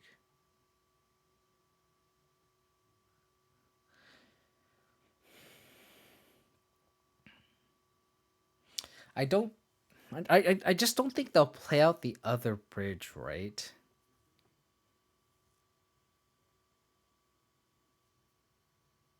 Maybe they will. Maybe they go land, tome plus bridge.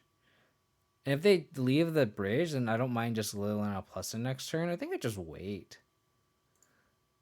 I think I just sit back. Like, we're not in that much of a rush to win this game.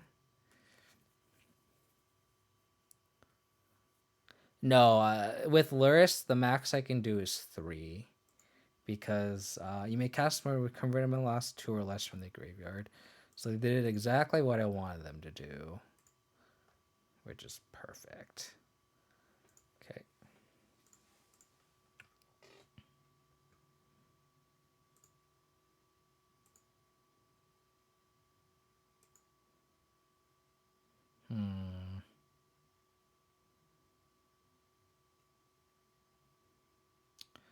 Trying to figure out. I guess I should decay this.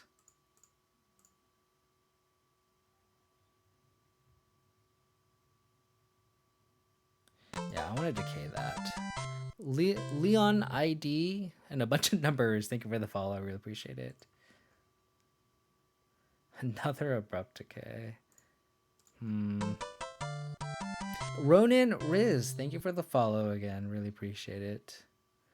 Yeah, so let me bobble them.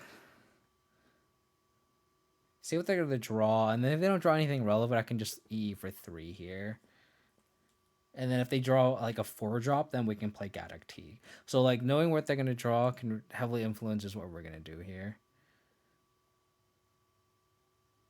Like I don't mind milking this as much as possible. And if they just have an... See this? Ooh. See, this is what I'm talking about. Like now I kind of don't want to do anything here, right? Because I want them to kill this Lurrus. I don't want them to kill this Gaddock Teague, right? Leonid. Am I pronouncing your name right? Sorry if I'm butchering it. It's like right here. I think it's just better not to do anything and just hope to draw a a 5th land. And kind of just sit tight. We have another decay for another bridge if need be. Like they're heavily incentivized to kill my Lurrus right now. Otherwise, they're just gonna draw a card every turn.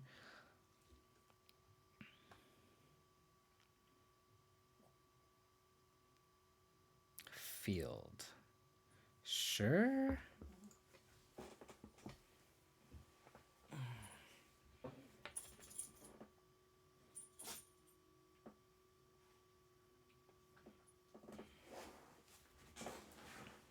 Got a plains here.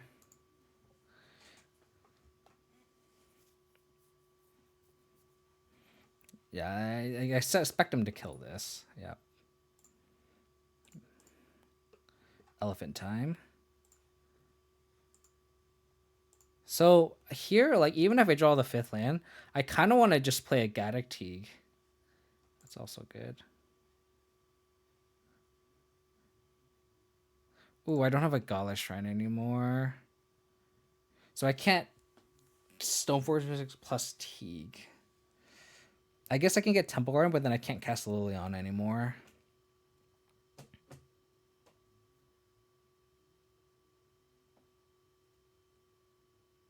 Opponent said a gift. I appreciate it.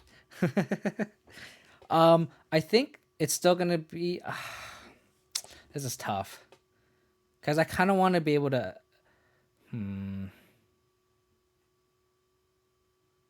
I guess I can't play Teague into the explosives, right? So maybe we just set up a big ass turn. Get an Overgrown Tomb here. And we just go Goyf plus Stoneforge Mystic. Hopefully you don't draw anything. We really just need a 5th land to really just kind of go off here. And we get Light and Shadow here.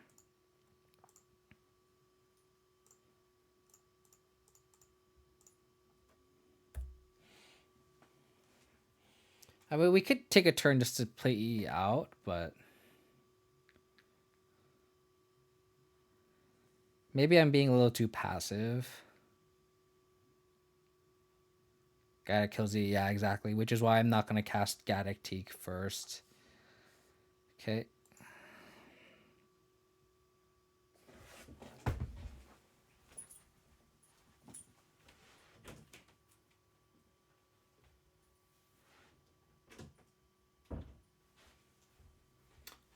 That doesn't matter. We don't really care about rip anymore. Like, this is going to carry us to victory. We just need a 5th land, and we can kind of take off.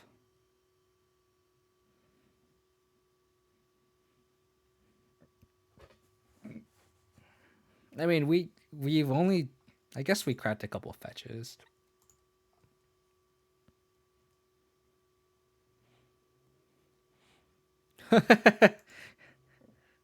That's definitely a line. I'm not saying that's not a line, but that is definitely a line. Do we just be patient one more turn?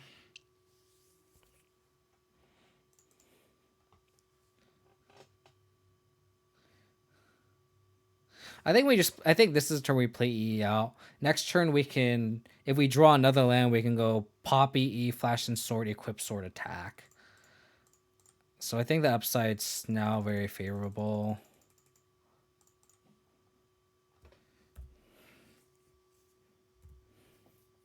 Because we got to get this Teague out on too. So now next turn we could crack the EE and then go after the Teague. We just need to dodge Karn one time, essentially.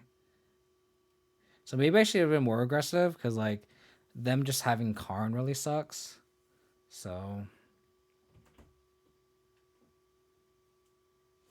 Chalice on 1, I do not care.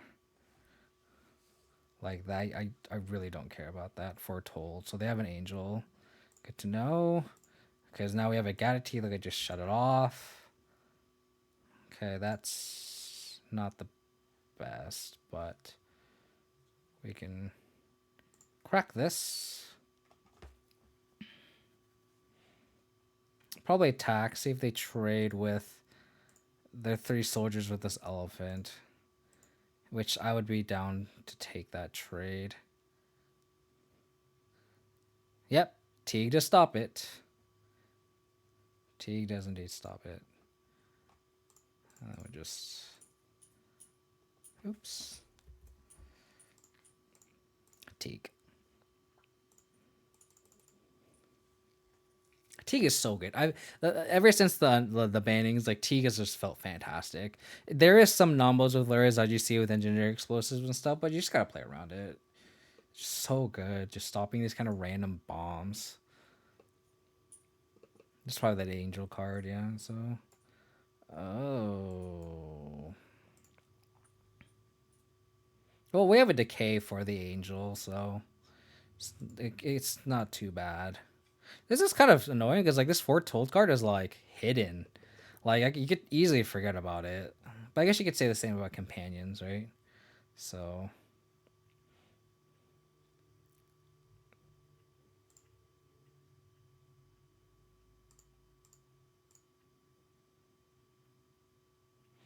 I guess we can play sword, equip, and hold our batter skull. I think we'll do that.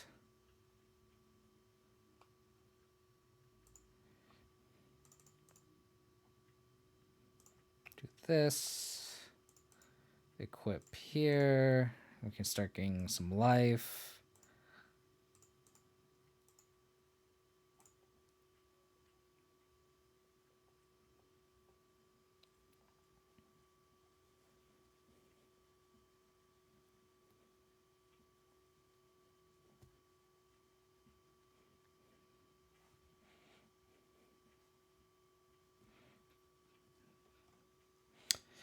Really glad I made this change of adding the sword.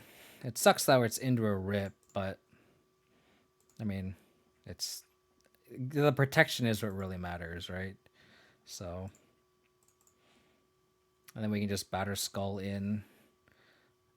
Germ. They probably play the whatever that angel making card is. They can do it if they draw a land. They can do it for 2. If it's Doomsday, hold of the creatures in the yard. Is it Doomsday? Oh, Doomscar. That's unfortunate.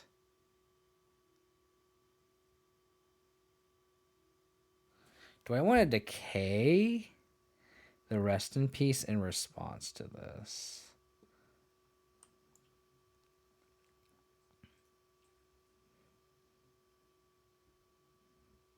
In case I draw Lurrus? I don't think so. I think we just hold. Kill Rip?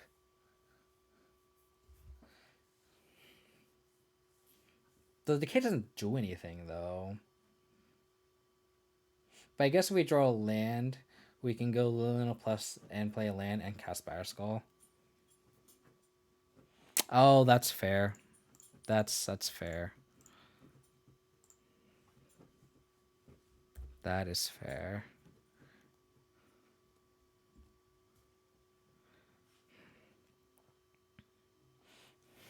I wonder if I should Liliana plus discard Batterskull. I could go Liliana plus discard Batterskull, cast Tarmogoyf, equip sword. I kind of like that line. Like, I don't need this Batterskull. Like, this is the prize here. And, like, if they have Path to Exile, then we can just start bringing back Stoneforge Mystics and we can just get another sword. So I think being able to trade Batterskull for my opponent's random card in hand is where we want to be. Plus, we can just have Liliana on the battlefield, too. I think this is a good position.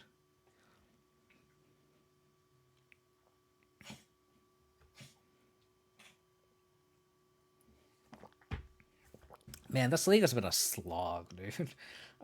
I haven't been playing well, but this has been an absolute slog. I definitely miss this deck though. Just this like is my baby for sure. I love Lurrus Blade. Timely. It's ironic that we have less life than our opponents.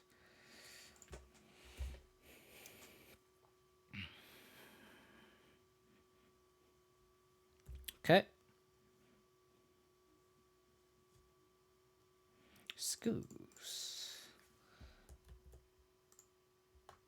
Do this.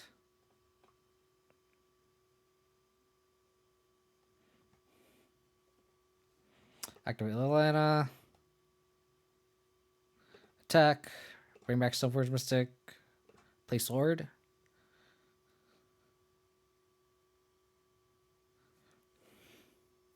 Stay strong. You can do it. I appreciate the support, pal of ours. I appreciate it. Channel the energy. I'm also just really, really tired. I had a long day at work. And there was like a massive car accident on the way. Like my commute to work is usually like 45 minutes to an hour, and it took an hour and a half. Because there was a really huge accident. This car was like T-boned up against the divider. It's kind of crazy.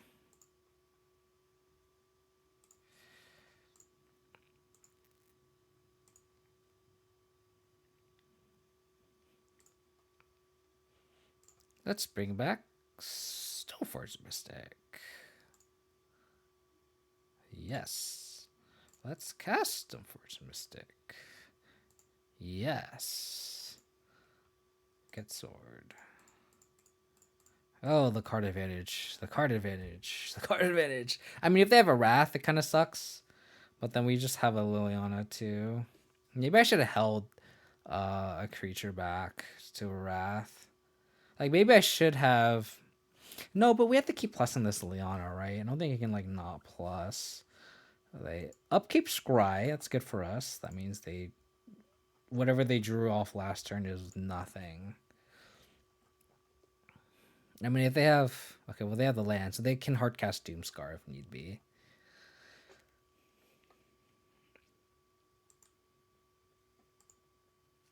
Alrighty. Let me restart the client. Because it's been lagging and I'm scared it's just going to crash. God bless my new computer. So much faster than my old one. Like, it would literally take like 10 minutes to load Moto. My old laptop. This new laptop is very much an upgrade. 2-1. Not bad. Not bad at all. Yay, gotta spam the Fatal Push emotes. Even though we boarded out that match, but don't worry about it.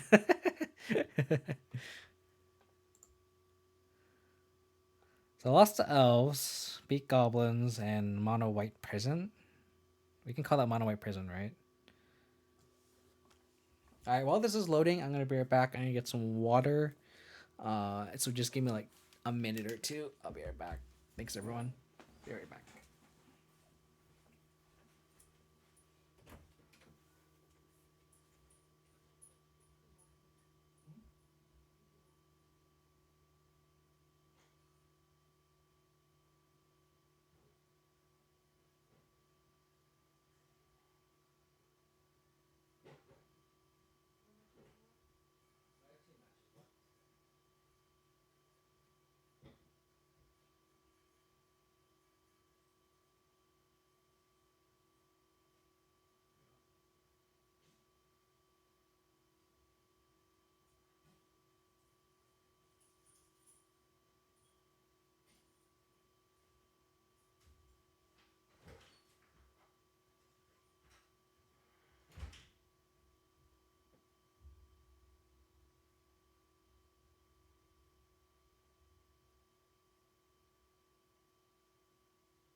I mean, it was a mono white prison deck. I mean, mono white's pretty cool, is it not? That was a pretty cool deck. Come on. I'm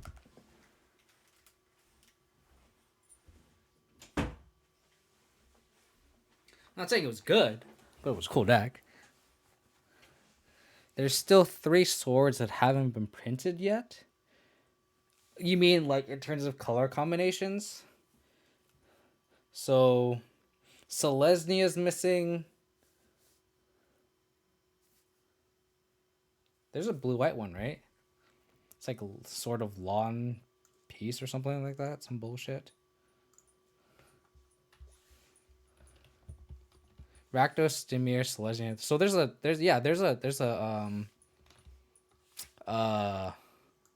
it's like sort of like law and peace or something. So I mean, we could just like list them here. Oh yeah, it has proliferate. You're right. I remember that now. So we have Simic, Golgari. Is it Orzhov, Rakdos? Oh, Truth and Justice. What did I say? Peace and Law or something? Azorius and Boros. So we're missing Selesnya, Dimir. What's the one missing one? So there is a Rakdos one. We're missing one.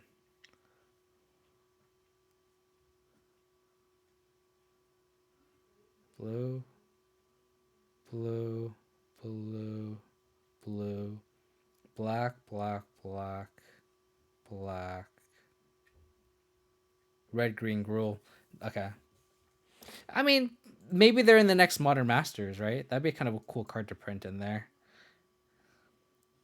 It'd be cool to finish that cycle in Modern Horizons too, because like we got Rakdos and Azorius, right, in Modern Horizons.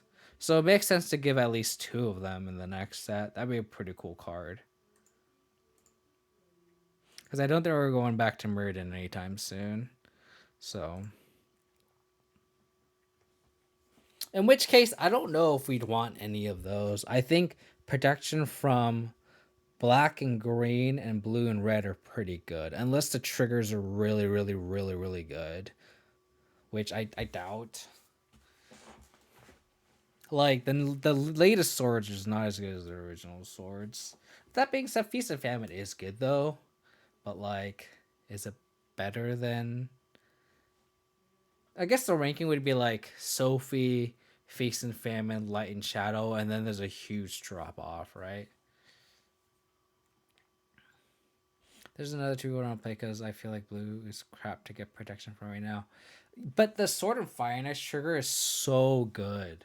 So like if and like if you really want a card that gives protection from everything, you'd want like white and black, which would be Light and Shadow, which you already have, and that sword's actually pretty decent. But if you want like protection from removal, it'd be like blue and white, and we already have that. And War and Peace isn't that great. So and then just like to round it out, like Gruul, Selesnya, and Dimir. I guess Dimir might be potential. Like I wonder if it's like bounce a permanent opponent.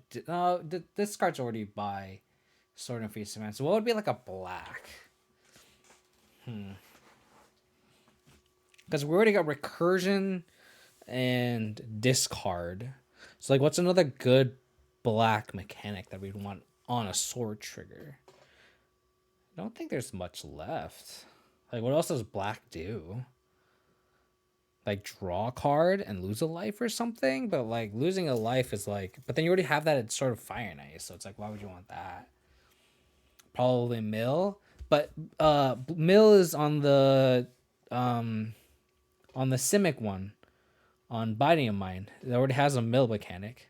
Destroy target enchantment. Look at target player's hand. I feel like that's more blue. I guess it'd be Dimir. Yeah, if it's Dimir, it'd probably be look at target player's hand. But I don't think you don't get any value though.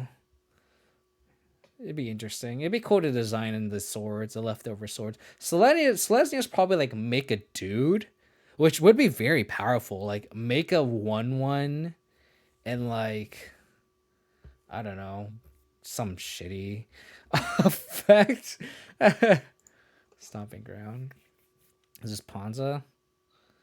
Oh, Dredge. Okay, we have our main deck Scavenging Ooze. This can't be too bad, right? Can't be too bad. Target discard. Target discard would be insane, but like that would make it so much better than Feast of Famine because I feel like it has to be something that hasn't been done yet. Tutor. Interesting. Tutor for a basic land would be, I think would be very, very powerful. And I think we're probably gonna lose this game. They can flag right now. As long as they have second red source, we're probably dead. Simic already makes creatures, that's fair. Making a 2/2 is very good. I mean, Selesnya is probably gonna get shit on. It's probably like, I don't know, gain a life and like, I don't know, tilde your dick or something. It's probably gonna be really bad. That conflict is so good. We might as just concede here. I don't think we can beat this. It's just they have like a reunion. If they have a reunion, I'm just gonna scoop. Okay. What's the other sword that has life gain? Oh, War and Peace. That's fair. That's fair. Just gonna concede. Kai's Guile. 2 spell bombs. Gaddock, swap swords. This is one of those matches where I actually love having Slight and Shadow in this matchup because you want the protection from black, but then like you don't want the trigger off Sword and Feast, Life Feast and Famine. So like having this straight swap is just so good for us. I think Linger Souls is fine. Maybe Engineering Souls. This is the maybe pile here. +1/+1 counter on a Celestia. That makes sense because that sounds trash. That just sounds bad. So that sounds appropriate. Probably trim the trophy, trim the Hex Drinker. I don't think we want these 2 cards. I think this is a fine configuration. Simic could bounce and discard if the card mechanic is different. Yeah, that's true. It's proliferate or something, right? I should just pull up the swords again.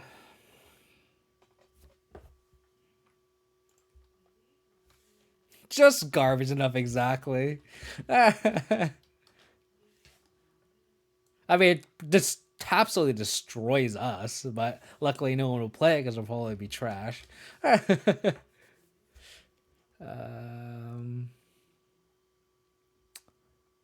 this guy. Oh my god, my mouse is like shitting on me. Put a +1 concussion, you can just proliferate. Yeah, okay. Yeah, so this is... I mean, this looks like a green and white sword. I'm surprised it's blue and white. Maybe they did that on purpose. The fact that you don't want protection from blue to be so good because you want blue to be good, they made this sword absolute ass. It makes perfect sense. So what you're saying is like you want protection from green white to be really, really, really good because no one's playing green and white. So then the sword can be overpowered and it's okay. So it's probably like make a 4/4 and like draw 5 cards. Dreamer for bounce, maybe. I mean, bounce definitely makes sense because there hasn't been a bounce on a trigger yet. Although bounce sounds really, really, really good. It's probably bounce target creature. I don't think they can do permanent, right? So maybe I'll try to push for a Lingering Souls just to go a little wide. Call it a day.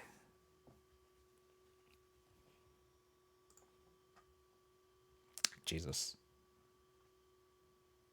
I think we're gonna go to 5 here because we need hate.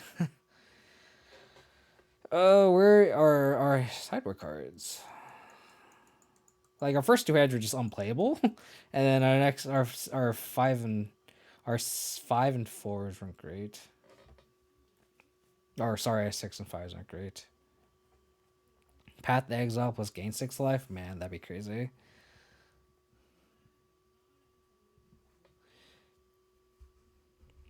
I mean, if Gruul can shock and, like, naturalize or something. But then, like, the Rakdos one just stores an artifact, right? Oh my god. Can we go to 3? Point kept 6.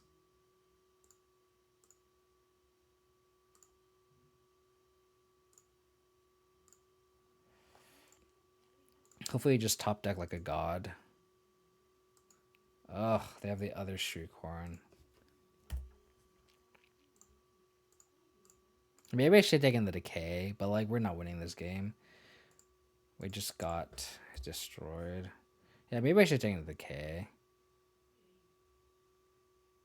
Oh, okay, well, I guess we have a shot here. If we draw, like, a literal Ashok or a Nil Spellbomb, we have a shot.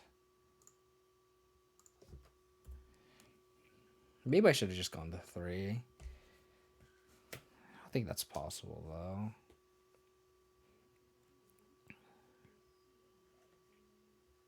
Bro stuns their face, yeah. I feel like the swords aren't based on color combinations, though. They could absolutely whiff here, though. Like, their hand actually does nothing, so if their last Treehorn doesn't do anything, we're in a good spot. Ashok. That's a dead draw. So if we hit Ashok here, we're actually okay. And hopefully this Treehorn doesn't hit a Dredger. They hit a Conflagrate. That's fine. And they actually only have 1 land, too, so, like, they're kind of... They're actually, like, floundering here. So, like, Ashok would be so good. Yeah, so if we get, like... Yard Hate. Yard Hate. I think we just have to play this out. And hope they don't draw red source for Conflagrate. Like, we just can't, like, not do anything here. Like, they actually floundered here. They actually hit their fail rate, which is crazy. We just hope they just don't draw any lands for the rest of the game. It's purely monocolor effects with 2 monocolored effects. Graphed out of 1 color. Yeah. Damn it. Okay, so now we need to hit a Yard Hate spell. They're going to Conflagrate, kill a Lurrus. So we literally need to hit something or we're fucked. That Bell and Conflagrate was so huge for them. But then they had 3 Shriekhorn gratifications, right? They need to hit something. So I can see them going, like, they probably just go all in. So we literally need to hit Ashiok or Spellbomb off the top. Otherwise, we just lose. They milled Imp. Thug, Prize Bottom. Yeah, so they milled all the cards we knew about. Okay. Yard 8 spell off the top right now. Ashiok. Spellbomb. Okay, we can still hit a Spellbomb off this. Spellbomb. So do we just Thoughtseize here? I feel like we Thoughtseize because they probably kept an Enabler in hand. Or not. Yeah, so we are probably just dead. So hit the Ox too. Okay, that's GG. We just didn't mulligan into hate. Like, we just literally just mulliganed down to 4. I can maybe we should have gone to 3, but it makes sense if they kept the Imp, because if they keep the 1 card, right, and we actually did hit a Yard Hate spell, the Imp is live if they have a Cathartic Reunion or a Haggle. So it makes sense. It's honestly a smart keep, because they didn't need to overextend their Dredgers onto us. It was actually the correct play, now that I think about it. But it also seems correct to just hang on to an Enabler at that point. Like, if they had a Reunion or a Haggle, then maybe it's probably correct to... Then they shouldn't have domed for the second card. So maybe my read was incorrect. Maybe my read was 100% incorrect, but if they had a reunion, they would have 100% just kept the imp because they didn't need to stone us for the last two. Like they didn't need. They could have. They all they really cared about was killing Lurrus at that point, right? So yeah, maybe I needed to go to 3. I mean, the chill wasn't doing anything, right? Yorion, that sucks. Put him well into 6. So it's like taxes. Could be taxes. So this is taxes. I guess we want to. I think we curve out nicely. This triumph is awkward, but I think we just want to bobble our opponent here. Pillar. Oh, okay, so they're on Niv to light. Hopefully we can nab a Ren in 6 or something. To Fairy. To Fairy is annoying.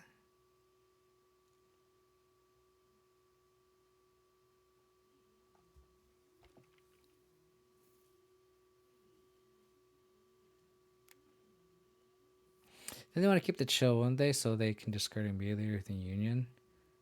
No, what I'm saying is they should keep imp plus reunion, and then they go off immediately. They just discard the chill because it's a free card, like a free point of damage, I guess.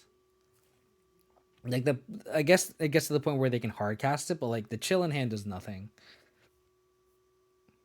I kind of want to just take this Kai's Guile here, as awkward as that is, and if we can go to fair, if we go Stoneforge Mystic, they go land, and then because if we go, they go land, we go Stoneforge Mystic, they go land. We probably have to hold up Batterskull. This Kaya's Guile does nothing. Yeah, so I think we just take the Teferi. This is a really rough matchup for us.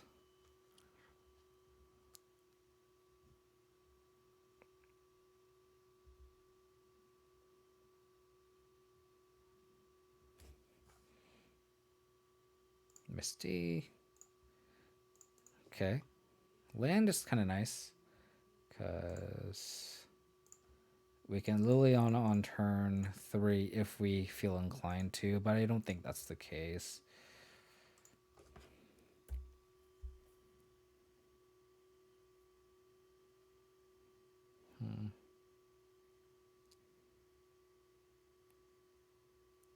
So they can bring the knight to Valky if they can hit their land drops. Abzan Triumph. That's not right. That is not right.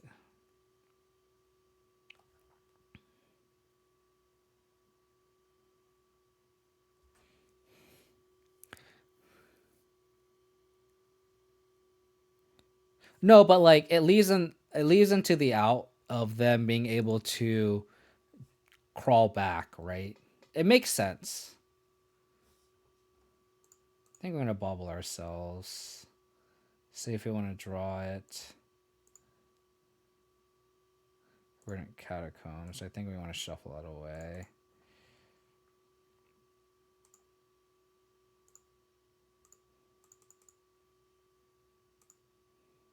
Right? Triumph wrong art. I don't know about that, Rounsley.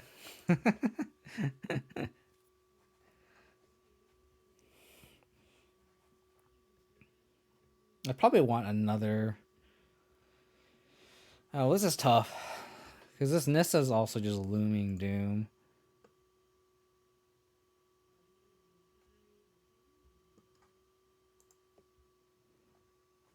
Okay, we don't want more lands, though. Pillar. Hopefully they are land screwed here.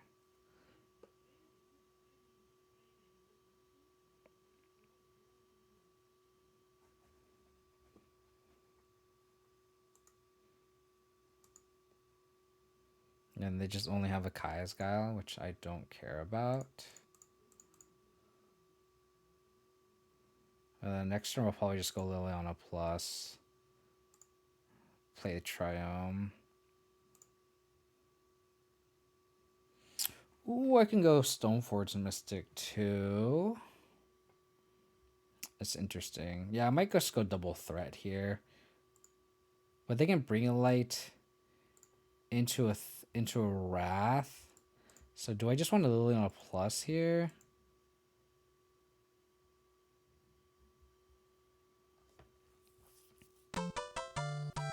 Dual Shark, thank you for the follow. Really appreciate it. That's fine. Sack this. Probably chomp. Yeah. Dang, this the elemental gain, sorry for hitting the mic. The elemental gains no colors. So I can't give it protection. But I can just go Liliana minus. Yeah, I think I just double threat.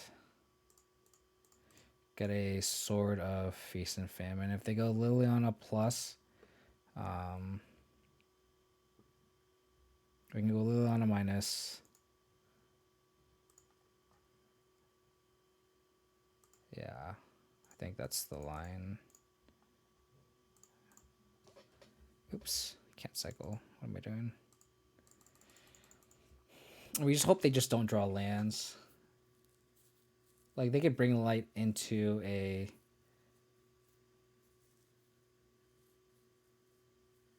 Valky, which is stupid. They should change the ruling on that.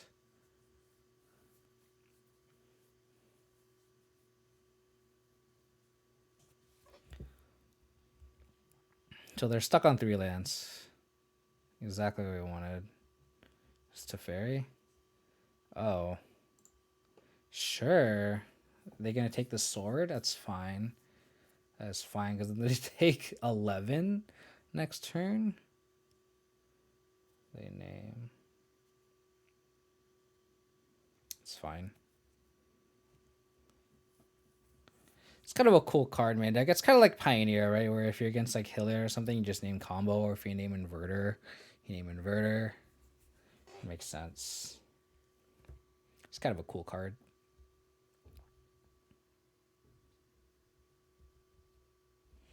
They're looking at our deck. Do you admire what you see, opponent? Do you like what you see? Please tell me you like what you see. Hopefully they don't draw a land, because it seems like they wouldn't. Like, it doesn't make sense to play that over a Nissa, right?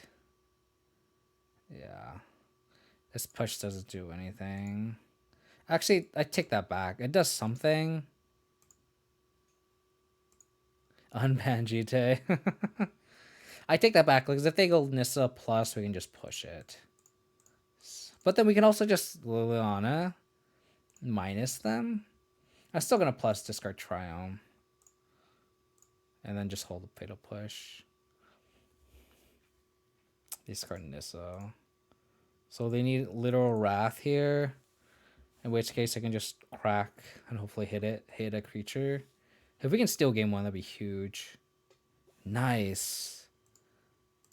Nice. And we drew a creature if they had the Wrath, so that worked out perfectly. All right. 5 color Bring to Light.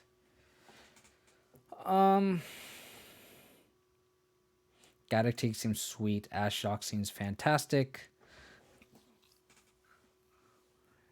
Unbanned Jit would be too good, I think. Sad to say. Yeah, so we saw like Kaisgal, Teferi, Bring to Light, Nissa. I'm just debating if Lightning Shadow is better than Fire and Ice. This gives protection from Teferi, but so does this. This also gives protection from Lightning Helix. So do we want the Shock and Reach, or do we want the recurability?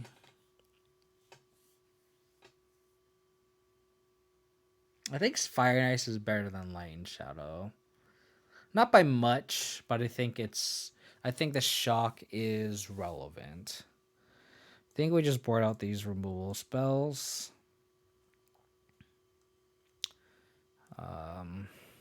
Probably born on Lingering Souls.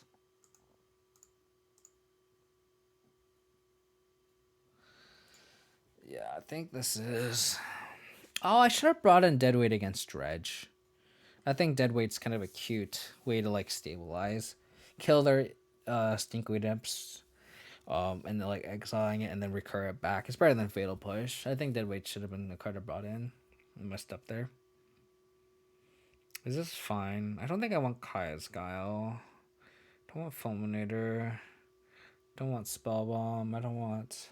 Yeah, so the only real card that I'm like debating about is Sword of Light and Shadow. Is it better than Fire and Ice? I think they just know. I think the shock is real in drawing a card. Like this, the triggers on both those cards are just so good. While like Light and Shadow could potentially just not do anything. We need a. I think we need a mulligan aggressively. This hand is a little bit too reactive for me. This hand's a lot better. I just bottom Lingering Souls. Foamy is better than Scavenging Ooze? Maybe. Maybe you're right. I mean, and it's probably better on the play too. So if we lose game 2, I'll probably swap the Scavenging Oozes for Fulminator Mage. You're probably right, Shadowless. Is this like Oath and Nissa? If it's Oath and Nissa, that's going to be trash. Yeah. No Utopia Sprawl. That's an interesting... That's an interesting card to include, Utopia Sprawl, because it has to enchant exactly Force, and you have like Pillar Appearance, and like this seems so greedy, super greedy. I would like to draw an untap land. Teferi, Bring to Light, Niv Miz. 1, 2, 3, 4. I think we just take the Teferi and hope they just whiff. They have exactly Niv Mizzet too, which sucks. Maybe I should just taken the Niv, and then this Ashok shuts off Bring to Light. Maybe I shouldn't have done that. I think it was too hasty taking the Teferi. But then I feel like we need a pressure with Tarmogoyf. We need to draw exactly another land. They could also just whiff on lands, right? If we have Fulminators and Scale Swords Lion Shadow, maybe. And then we just Stone Rain him every turn. I mean, that sounds pretty good. Maybe you're right. I'll do that post board. Or for game 3. Presumably we lose this game, which looks like if we don't draw a second land here that's untapped. Because I think that's just too bad of a tempo play. And they have exactly Niv Mizzet in hand. Interesting. Oh. That doesn't ramp them though, so it's fine with me. But that does dig them to another land. Ooh, that's clutch. That was a clutch draw. Kai's Guile, I do not care about. Ooh, that's really good. So now if we draw a third land, we can Ashok and then just shut them out. 1, 2, 3, Pillar. Yeah, so we need to draw an untapped land here, and Ashok can be so good for us. Thank you.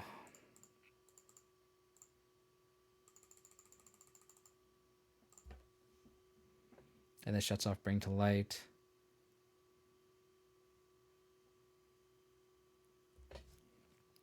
And then I can see them like Kaya's Guiling, making 1/1 and attack this. And if they cash in this Ashok to do that, then our Tarmogeist are unmolested. It's really good for us. I'm not gonna minus because we don't want like them making a 1/1 is real. What is this?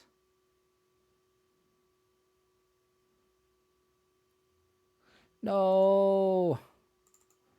Okay, that sucks. They top deck their Jet Boar. So they have Kaya's Guile, Bring the Light, Unknown. Okay. So we need Thoughtseize off the top.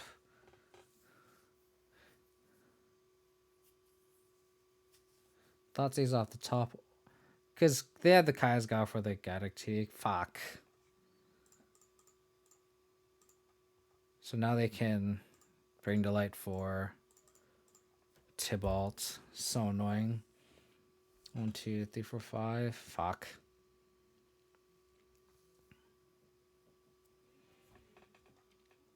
Yeah. They could also just Niv. If they Niv, that's probably better for us. But they literally need to not have the answer for this Ashiok. And they drew it. Unfortunate. Ooh, they went for the Niv. So they do not have Valky. If they don't have Valky, this matchup becomes a lot easier. Teferi, Helix, Guile, BTL. They didn't put Omnath.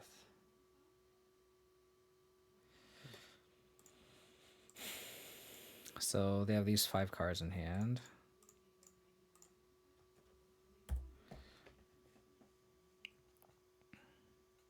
The thing about it though is like, if we try to fulminate them, they're gonna enchant a basic forest, which sucks. We needed a bauble to attack through. Darn. Only 1 Helix. Thanks, Shadowless.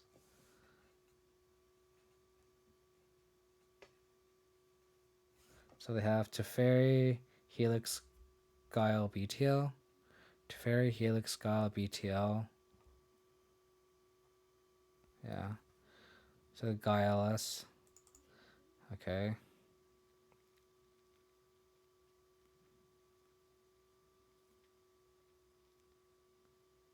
Their mana base is so greedy with Utopia Sprawls too.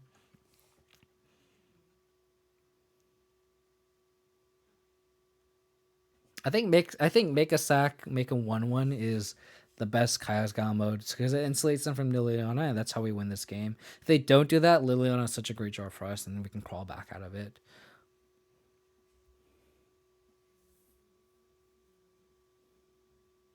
What are they doing? Can they not? Yeah, they can cast it. Oh, they can Teferi bounce? That's kind of greedy. Oh, okay, I was going to say. Oh, they exiled. That's greedy. That's so greedy. Where's a Liliana off the top? Let's punish our opponent here. Liliana or a Mishra's Ball would also be very good. Mishra's Ball because we can attack through.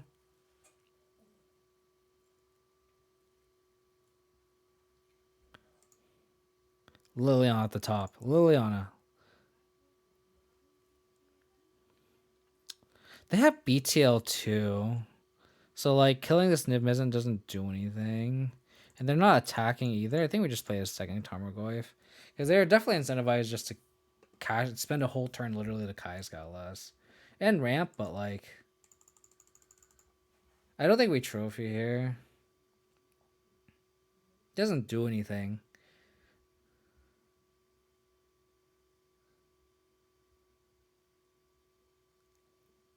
Because they're just going to BTL for another one, right?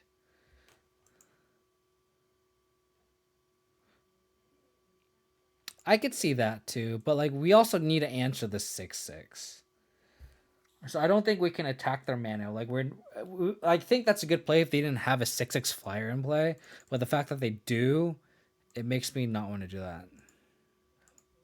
It's definitely enticing though.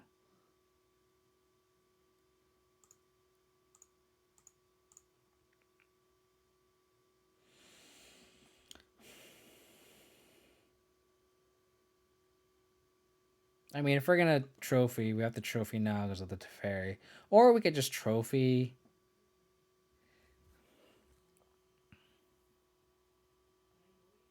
They have the Helix for the lures, though. That's the problem. So they're just gonna BTL again next turn for another Niv. So do we just attack, play Goyf? We also don't have to trophy. Like we can also just wait a turn. Chunky Chili, thank you for the follow. That's an awesome name. Thank you for the follow, appreciate it. Helix BTL. We attack, they go to 13. Because them not casting this Bring to Light means they don't have Tybalt and they only have Nimiza as a target. So I kind of like just playing this Tarmogoyf and pass.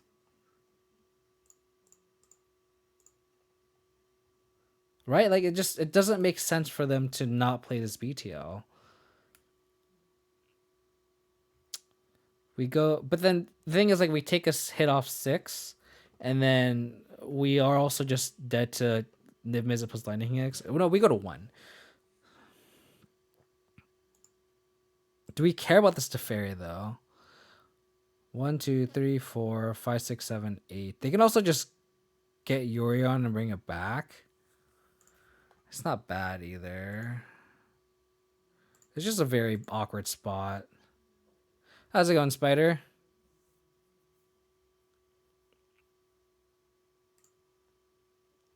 I think our outs here are probably just Trophy the Niv, they BTL, we Lilion a minus, and then hopefully that's enough. I probably can't take another hit off this. And with this Teferi in play, we just have to do this now. Test Dorito nonsense for the Pro Tour. Good luck with that. Enjoy. I fucking hate Arena, dude. Good luck. I got into Arena a little bit on mobile, and then I kind of just got over it.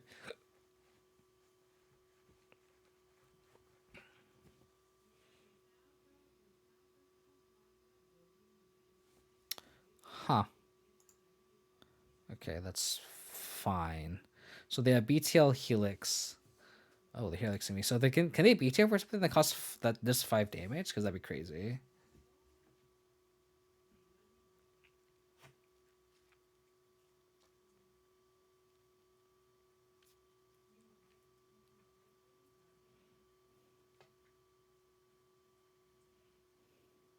Spider, you're famous now. Everyone knows who you are.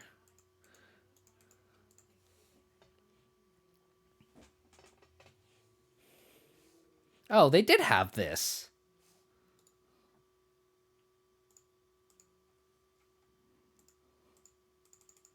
Unfortunate that they had the Dreadbore exactly for Ashiok. This is just a awful matchup. I'm surprised we stole game 1. I mean, they got stuck on 3 lands for us to win game 1. Hopefully we can do that again. Sprite and I just hang in the same streams a lot. I'm glad you guys are hanging out on my stream. I appreciate it. 62 viewers, guys. Thanks for tuning in. If you guys want to support the channel, please hit that follow button. And if you guys want to check out my old YouTube content or my past streams, you guys can go to my YouTube, youtube.com/KO Diamonds. And then if you guys want stream updates, you guys can go to my Twitter. It's twitter.com/KO Diamonds 22. This hand is kind of the bread and butter what we want. Discard into Tarmogoyf. Quick Clock. Veil of Summer.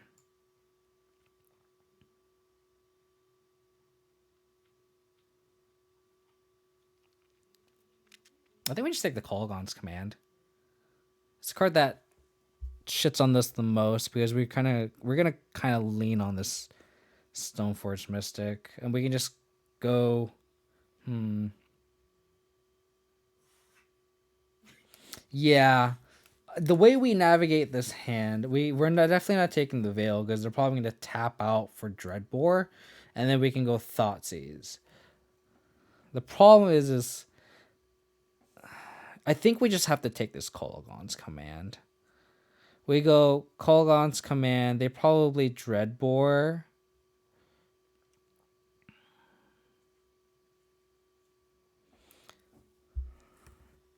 Yeah. Because we take... So the options, we can also just take the Dreadbore, but then the Kolaghan's Command just nullifies Stoneforge Mystic. I think tempo-wise, the best play would just take the Dreadbore. We lead on Stoneforge Mystic, and then they're kind of incentivized to hold the Kolaghan's Command, and then but then we have to play Tarmogoyf, right? Tarmogoyf just gets nullified with Kaya's Gal. No, I don't think we take the Veil, because I feel like they're going to tap out for this Dreadbore, and then we just Thoughtseize. So I think we just take the Kolaghan's Command, unfortunately. Lead on Tarmogoyf, they Dreadbore, and then we can Thoughtseize, and then probably never be able to cast another black spell again. We can easily play around this Veil of Summer. The Veil does nothing here.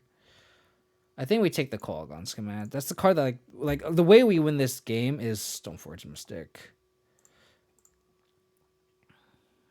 Wooded Foothills. Don't care. Untap land. Ashiok. Ooh. Ooh, but they have the Dreadboard though. I mean, we have outs to a third land. I kind of wanted them to tap out for this Dreadboard. We can Ashiok.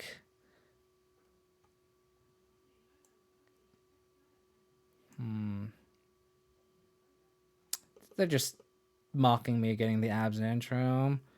And they also only have 2 lands too. Like if they could also just easily whiff on lands here.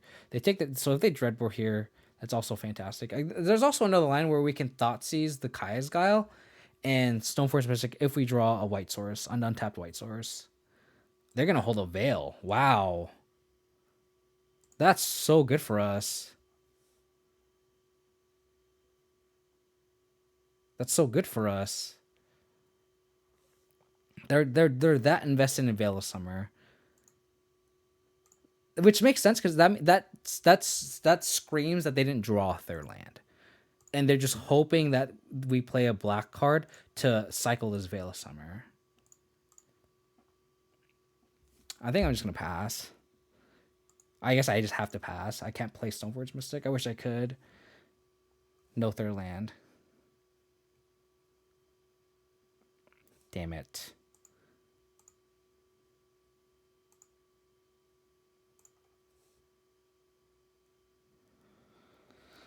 Okay. We just attack again. They probably Kaya's Guile. And then we can Thoughtseize, play Ashiok, I guess. Probably have to take the Dreadboar.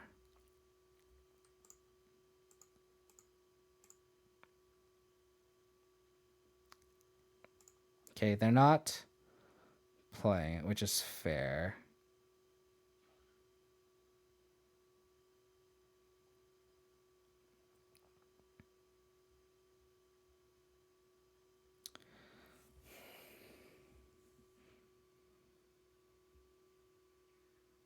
This makes a black-white dude, right? Yeah, I think I go Stoneforge Mystic, get Sword of Feast and Famine.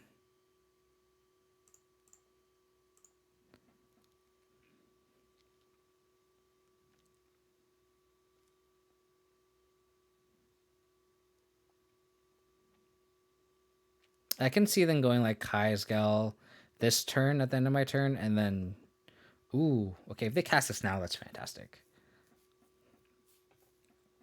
Because like now they kind of want to Kaya's Guile this Tarmogoyf, right? Or not. I thought they were gonna cash in this Veil Summer, but I guess not. I guess Sword of Feast of Famine. So here we're just gonna kind of hold. So now they can like Kaya's Guile and then Dreadboar hold the Veil of Summer, which is fine. And then we just go Ashiok.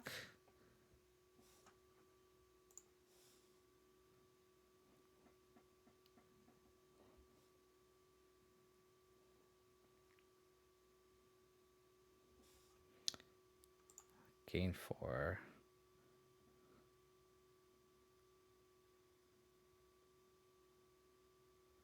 I think we... I guess it doesn't matter because they're going to Dreadboar. I think the highest upside is the clock of the Tarmogoyf.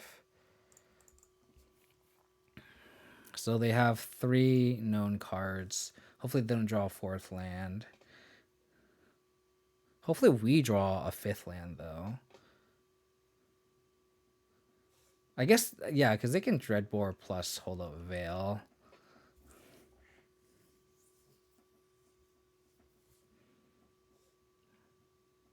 Damn it, they drew the 4th land. Damn it, damn it, damn it, damn it, damn it, damn it. Damn it. They're still holding a Veil, which sucks. Oh, we could go Double Tarmogoyf. That's also very good. We could also just Ashiok. But I think we just need a double Goyf and get a clock down. I think we just need to do this.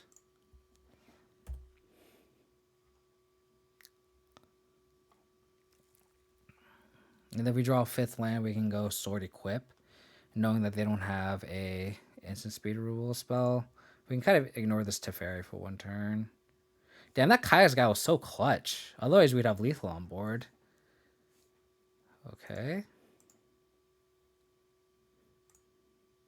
They're not casting Dreadbore. What does that mean? What does that mean?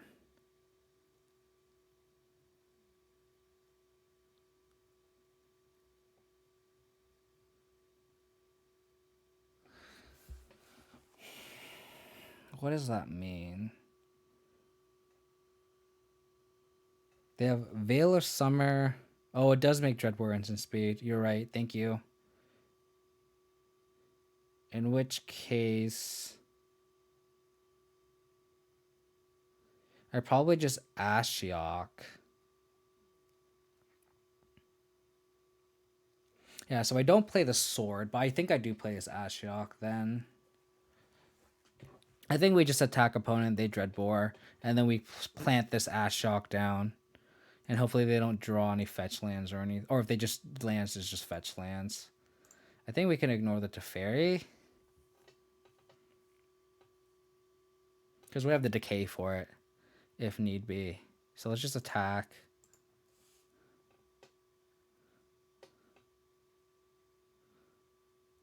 Dreadbore here. Kyle's another one? Jesus Christ. My God. They have the Dreadbore too? For the love of God.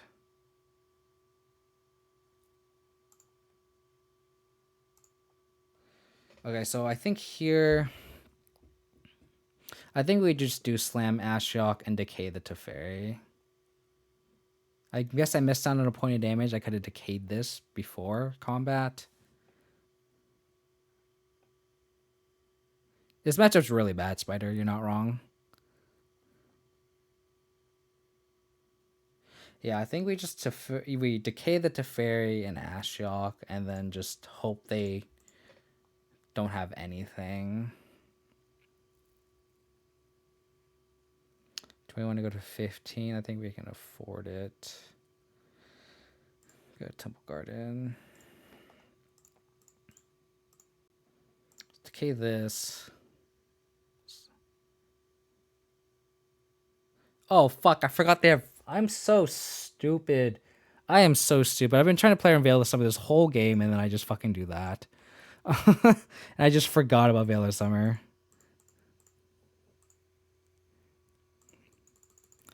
Oh my god. I'm sorry. I just did such a good job playing around Veil of Summer, and I just literally forgot about it for 2 seconds. Don't play when you're tired after work, folks. I mean, hopefully this just sets off their fetch lands, right? And then we can go sword. I guess this also just turns on this Thoughtseize too. Hey, how's it going, Austin? Thanks for tuning in. Apologies for my sloppy play. Just been really tired.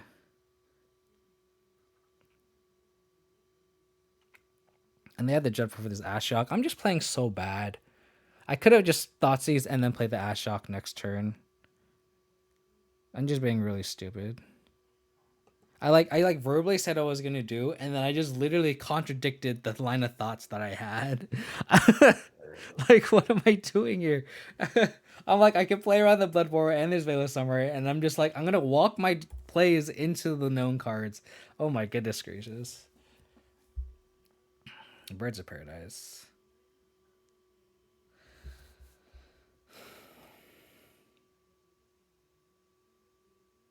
I mean, I guess we just do this.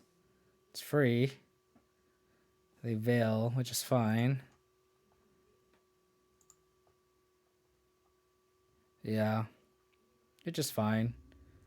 And they can just bounce to fairy with the sword. That's so bad. So bad. I also just like really tired from work today, so I apologize everyone. I would normally take the day off, but I'm trying to have a consistent schedule. So I don't want to like not stream.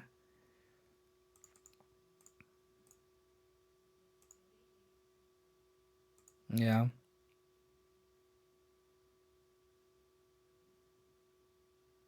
Because I could have just been totally patient there.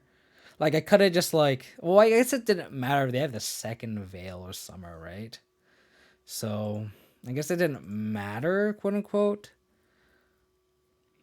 But man, does it feel bad. Because I guess there is never really a spot. Because they can always just hold a Veil for the rest of the game here because of the Birds of Paradise. That being said, we can still win this game. They could just not have drawn any lands at this Omnath. Or they could just have BTL and then probably just concede here. I'm in biotech.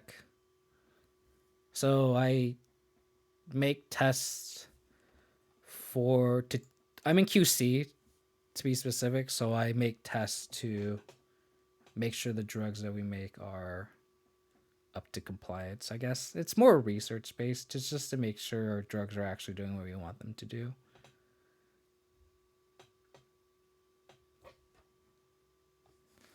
Yeah, that sounds like that's game over. They put Ren to Fairy Assassin's Trophy in hand. Oh, okay. Does that give us a shot here?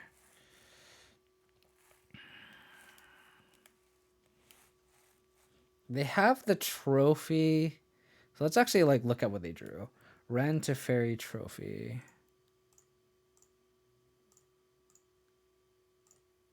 Okay, so this is the known cards in their hand that they drew off Niv. How do we win this game? I think it does involve Lurrus. Does it involve Lurrus plus Goyf? They're kind of forced to trophy, right? They also have Teferi to bounce. I guess we go Lurrus plus Stoneforge Mystic, bring back Sword of Fire and Ice, and then we just try. Hopefully they make a mistake. I mean, we are like 0% chance if our opponent plays correctly, but we have to make them do it, right? So let's do this.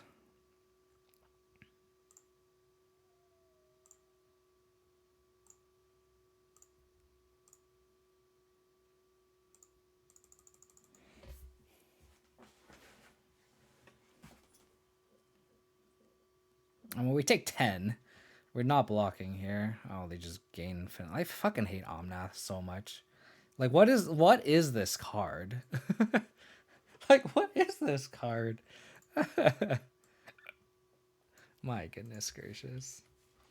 I'm just gonna F6. There's no point in bluffing a path or anything. No point.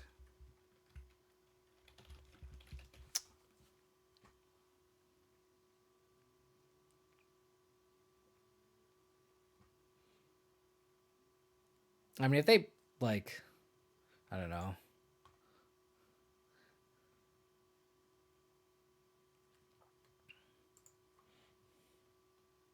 Yep. This is like everything I despise in Magic. I think I'm just like so PTSD'd from Pioneer.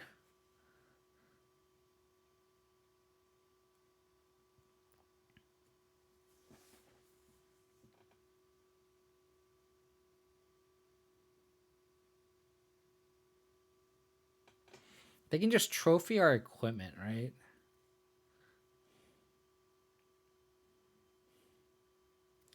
So the way we get out of this game is Goyf, hold up equipment, and then we could probably Thoughtseize.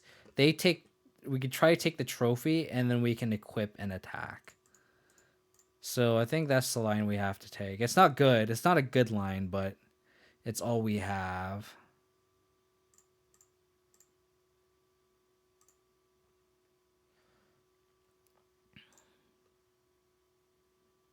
I could also just attack with this one of these Tormagoyfs, right? I think that one of these Goyf attacks are free. Oh, they're both summoning sick. I'm so tired. I'm sorry. Do we play a sword out? Flash the Pogo equip. So it doesn't matter. So yeah, so we hope they trophy maybe, which I don't think they would. Am I wrong? Okay, that opens up this line to win. They could also just have another trophy in hand, which would be unfortunate. If they have Helix. Oh. I'm gonna flash in equipment. Flash in the one I don't care about the most. And then sack this Stoneforge Mystic. But we're all in on these Goyf attacks.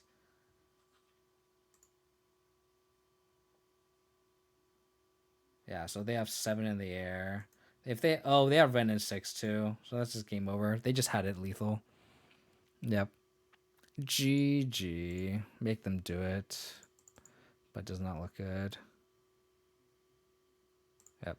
So we had 5. Hello. 5, 6, 7, 8, 9, 10, 11. We had Exactsies that didn't have a land in hand, but then they have 5 cards in hand. It's a tall ask. Oh well. What are you gonna do? I think this deck is fine. We just hit some bad matchups. But I think the change I would make is adding a Plague Engineer. I think the Blight Beetle is just too narrow. And we can also push board in the Plague Engineer against Heliod because that's what the matchup is for. I think I'll try this next stream. But that is going to do it for me. I really appreciate everybody you guys hanging out. I got over 50 viewers today. You guys are awesome. I appreciate all you guys hanging out with me. If you guys want to support the channel, if you guys haven't, please hit that follow button. It's free for you guys to do and help me grow my channel. I'd really appreciate it. If you guys want to check out my old streams, you guys can go to my YouTube. It's youtube.com/KO Diamonds. And then if you guys want to get stream updates, you guys can follow me on Twitter. It's twitter.com/KO Diamonds22. Geez, thanks for so stressy. Yeah. I appreciate everybody guys here. You guys are awesome. I think my next stream will be Thursday. So Thursday around the evening time, same time as today. Probably just do a league because this week has been going to be pretty hectic for me at work. So I think I'm only able to jam a league per night. I've been trying to do 2, but I think it's hard to squeeze in 2, especially when I start around like 6:30 and I have to go to bed early to wake up early to commute the next day. Let's send you guys over to Dylan MTG. He rated me a couple days ago. I'm going to send the love back to him. Other than that, really appreciate it, guys. Hope to see you guys on Thursday. Please hang on for the raid. Send the numbers, spam emails, spam the chat, hang out with this guy, give him a follow. Dylan's awesome. He's a really, really funny guy. So enjoy, take it easy, stay safe, stay healthy. Catch you guys hopefully on Thursday. Bye. Take care.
welcome in, everyone.